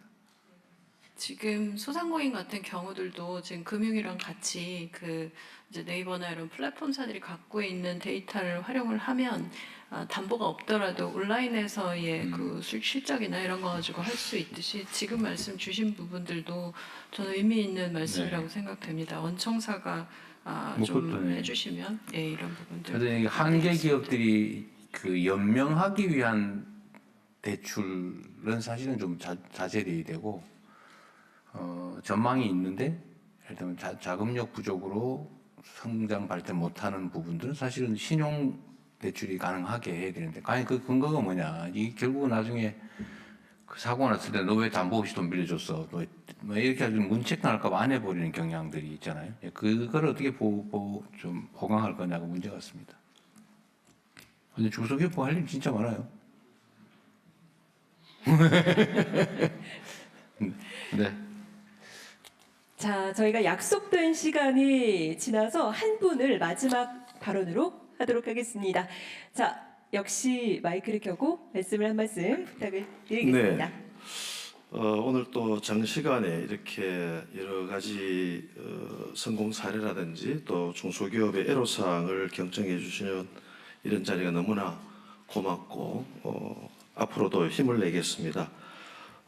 저희는 이제 식품을 한다고 아까 말씀을 드렸는데요. 최근에는 이제 첨단 산업이라든지 또는 연구특구라는 산업단지 내에 어떤 특정 업종을 주로 이렇게 입주를 하게끔 하는 이런 그러니까 법적으로나 또는 제도적으로 지나치게 첨단단지 또는 연구특구로 묶여 있습니다. 근데 저희처럼 이렇게 이제 수출을 좀 더 하기 위해서 어떤 산업단지 입주를 하려 그러면은 입주 제한이 걸립니다. 식품 산업은 안 돼. 이런 제도가 너무 많아서 오늘 이 자리를 빌어서 물론 타 전통의 어떤 제조업도 있고 여러 가지 참 잘 나가는 기업들도 많습니다. 그러나 어떤 업종에 묶여가지고 입주를 못한다거나 기업을 성장시키지 못하는 또는 해외로 이렇게 그냥 이렇게 수출을 주문을 못 받아야 되는 이런 경우가 없었으면 하는 바람에서 어떤 산업단지라도 어떤 여러 가지 제재를 좀 이렇게 완화시켜서 아주 해롭지 않은 기업이라면 입주를 시켜주는 이런 제도를 좀 완화해주면 좋겠다는 말씀을 한번 더 드리겠습니다. 전북 가면 식품 회사하고 대환영하는 네, 맞습니다. 클러스터가 있는데 식품 클러스터가 있는 걸 잘 알고 있습니다. 저희는 이제 지역에서 한 30년 이상을 해오다 보니까 여러 기술자들이라든지 이런 사람들이 오랜 기간을 함께 와서 지역을 떠나기가 좀 어려운 경우도 있습니다. 이런 제도를 좀 더 보완해 주시면 감사하겠습니다. 어려운 문제죠. 네, 조재곤 영풍 대표님께서 마지막으로 말씀해 주셨습니다. 마지막이었어요? 네. 제가 그냥 정리삼아 저도 한번 몇 가지 말씀을 좀 드리겠습니다. 네. 아까 풀무원하고 그건 두부 생산하신다고 그러셨어요? 네, 맞습니다. 두부 생산하고 있습니다. 제가 개인적인 궁금증인데 두부는 다 수입콩으로 하죠? 아닙니다. 저희는 국산콩만 해요? 둘 다 하는군요. 수입콩 중에 유전자 조작콩 있죠? 예, 있습니다. GMO? 저희 두부는 유전자 조작콩은 사용하지 아예 않습니다. 안 써요? 예, 그렇습니다. 예. 유전자 조작콩으로 직접 먹는 식품을 제조하는 게 현재 법률상 허용되나요? 안 되나요? 모르겠어요. 안 하니까 모르시고. 그러면은 지금 이제 정부에서 GMO 표시제를 법으로 시행하잖아요. 예. 지금 전에는 형체가 남는 거냐 안 남냐라고 했는데 이제는 형체가 남지 않더라도 사용했으면 다 표시해라 이렇게 된 거죠. 그게 식품 산업에 미치는 그리고 또 식품 산업을 넘어서 사실 국내 농업에도 영향을 많이 미치지 않겠어요? 예를 들면 대중들 입장에서는 이게 GMO로 만든 거냐, 유전자 조작한 원료로 만든 또는 그게 가미된 식품이냐 아니냐 사실 관심사인데 지금까지는 정보가 없으니까 몰랐는데 앞으로는 꽤 가려보지 않을까요? 표시하면 좀 그 영향은 어떨 것 같습니까? 아무래도 현재까지 저희 보면 저희 두부 국산과 수입을 같이 병행해서 하고 있습니다. 왜냐하면 아무래도 수입콩 자체가 가격이 싸다 보니까 예를 들어 국산콩은 두부 한 모가 한 시중에 3,000원, 4,000원 판다면 수입 두부는 싼 거는 1,500원 뭐 전 가격 이하이기 때문에 유통되고 있는데 그런데 저희는 그걸 쓰고 있지 않지만 어쨌든 국산의 콩에 더 지금 더 생산 내지는 하려면 그런 것들이 더 필요할 것 같고요. 예, 그렇습니다. CJ ENM도 사실은 비슷한 상황일 텐데요. 그 식품 생산 판매를 할 때 이제는 예를 들면 간장을 썼다. 근데 그 간장을 GMO 콩으로 만들었다. 이러면 그 표시해야 되잖아요. GMO로 만든 간장을 첨가해서 만든 것이다. 그러니까 GMO다. 이렇게 표시도 해야 되고 또 어떤 상품은 GMO 아닙니다. 논 GMO 이러면 엄청나게 크게 붙여가지고 팔고 이럴 텐데 그 영향이나 아니면 이런 건 한번 고려해 보셨어요? 어떠세요? 대통령 죄송합니다만 제가 엔터 업계라 식품 업계는 아니지만요. 소비자 입장에서 본다면 아직까지 뭐 과학적으로 검증은 안 됐습니다만 그 표시가 되면 소비자 입장에서는 굉장히 좀 이제 구매가 꺼려지는. 제가 옆집하고 헷갈렸군요. 네. 일단 네네네. 저는 이제 이런 식품을 수출을 하다 보니까 각국에서의 이제 GMO 또 난 GMO에 대한 이슈가 굉장히 많아지고 있습니다. 특히 유럽이나 선진국은 아주 심각한 논쟁거리죠. 예, 그렇습니다. 수출할 때 과연 이게 GMO 네. 원료가 들었냐 안 들었냐를 따지게 될 텐데. 네, 그렇습니다. 지금까지는 슬쩍 안 표시하고. 저희는 뭐 GMO와 관계 없기 때문에. 그래서 떡볶이에 그 간장 들어가면. 간장은 아주 뭐 미미하기 때문에요. 그래도 GMO를 쓰는 원료들이 별로 없습니다. 앞으로 표시하게 돼 있거든요. 예. 그래서 제가 이제 말씀드리는 것은 이미 선진국에서 GMO 표시라든지 이런 거를 의무화하거나 또는 검사 성적서를 요구하는 경우가 많아지고 있습니다. 그래서 앞으로도 아마 이런 게 좀 더 전 세계적으로 그렇죠. 확대되지 않을까라는 생각을 하고 그럴 가능성이 있습니다. 많죠. 이제 사실은 흔적이 남지 않으면 GMO 식품 원료로 제조를 해서 많은 과정을 거쳐서 정제를 하고 나면 흔적은 안 남지만 그런 GMO 식품으로 만들었다라고 하는 게 밝혀지면 나중에 문제가 될 수가 있잖아요, 그죠? 이게 좀 더 심해질 텐데. 이제 GMO, 그러니까 유전자 변형하는 원료, 그러니까 농산물이 좀 제한적이긴 합니다. 뭐 콩이라든지 그렇죠. 옥수수라든지 많지 이런 않죠. 재료들이 좀 많습니다. 하여튼 제가 약간 벗어나긴 했는데 이게 이제 앞으로는 국제사회에서도 문제가 되고 우리 국내에서도 이 법이 시행되기 때문에 이제 모든 식품에 이게 표시를 하게 된단 말이에요. 그 어떤 영향이 있을지 국내 농업에 영향도 꽤 있을 텐데 한번 제가 말씀드려봤고요. 아까 삼성전자의 스마트 팩토리 지원하는 거 있잖아요. 네. 이게 원래 문재인 정부 때 정부 정책으로도 했던 사업이잖아요. 저희가 시작한 건 2015년부터 시작했고요. 문재인 정부 시절인 2018년에 확대가 됐습니다. 확대하다가 그 후에 이게 없어졌나 거의 없어지거나 계속 저희는 해오고 있었습니다. 아니 그러니까 삼성은 이제 일종의 ESG 사업 일환으로 하는 거고 예. 사회공헌 사업 비슷하게 하는 거잖아요. 예. 근데 정부에서 스마트 팩토리 지원 사업 예산을 편성해서 꽤 규모 있게 하다가 직전 정부에서 그게 많이 줄어들지 않았어요?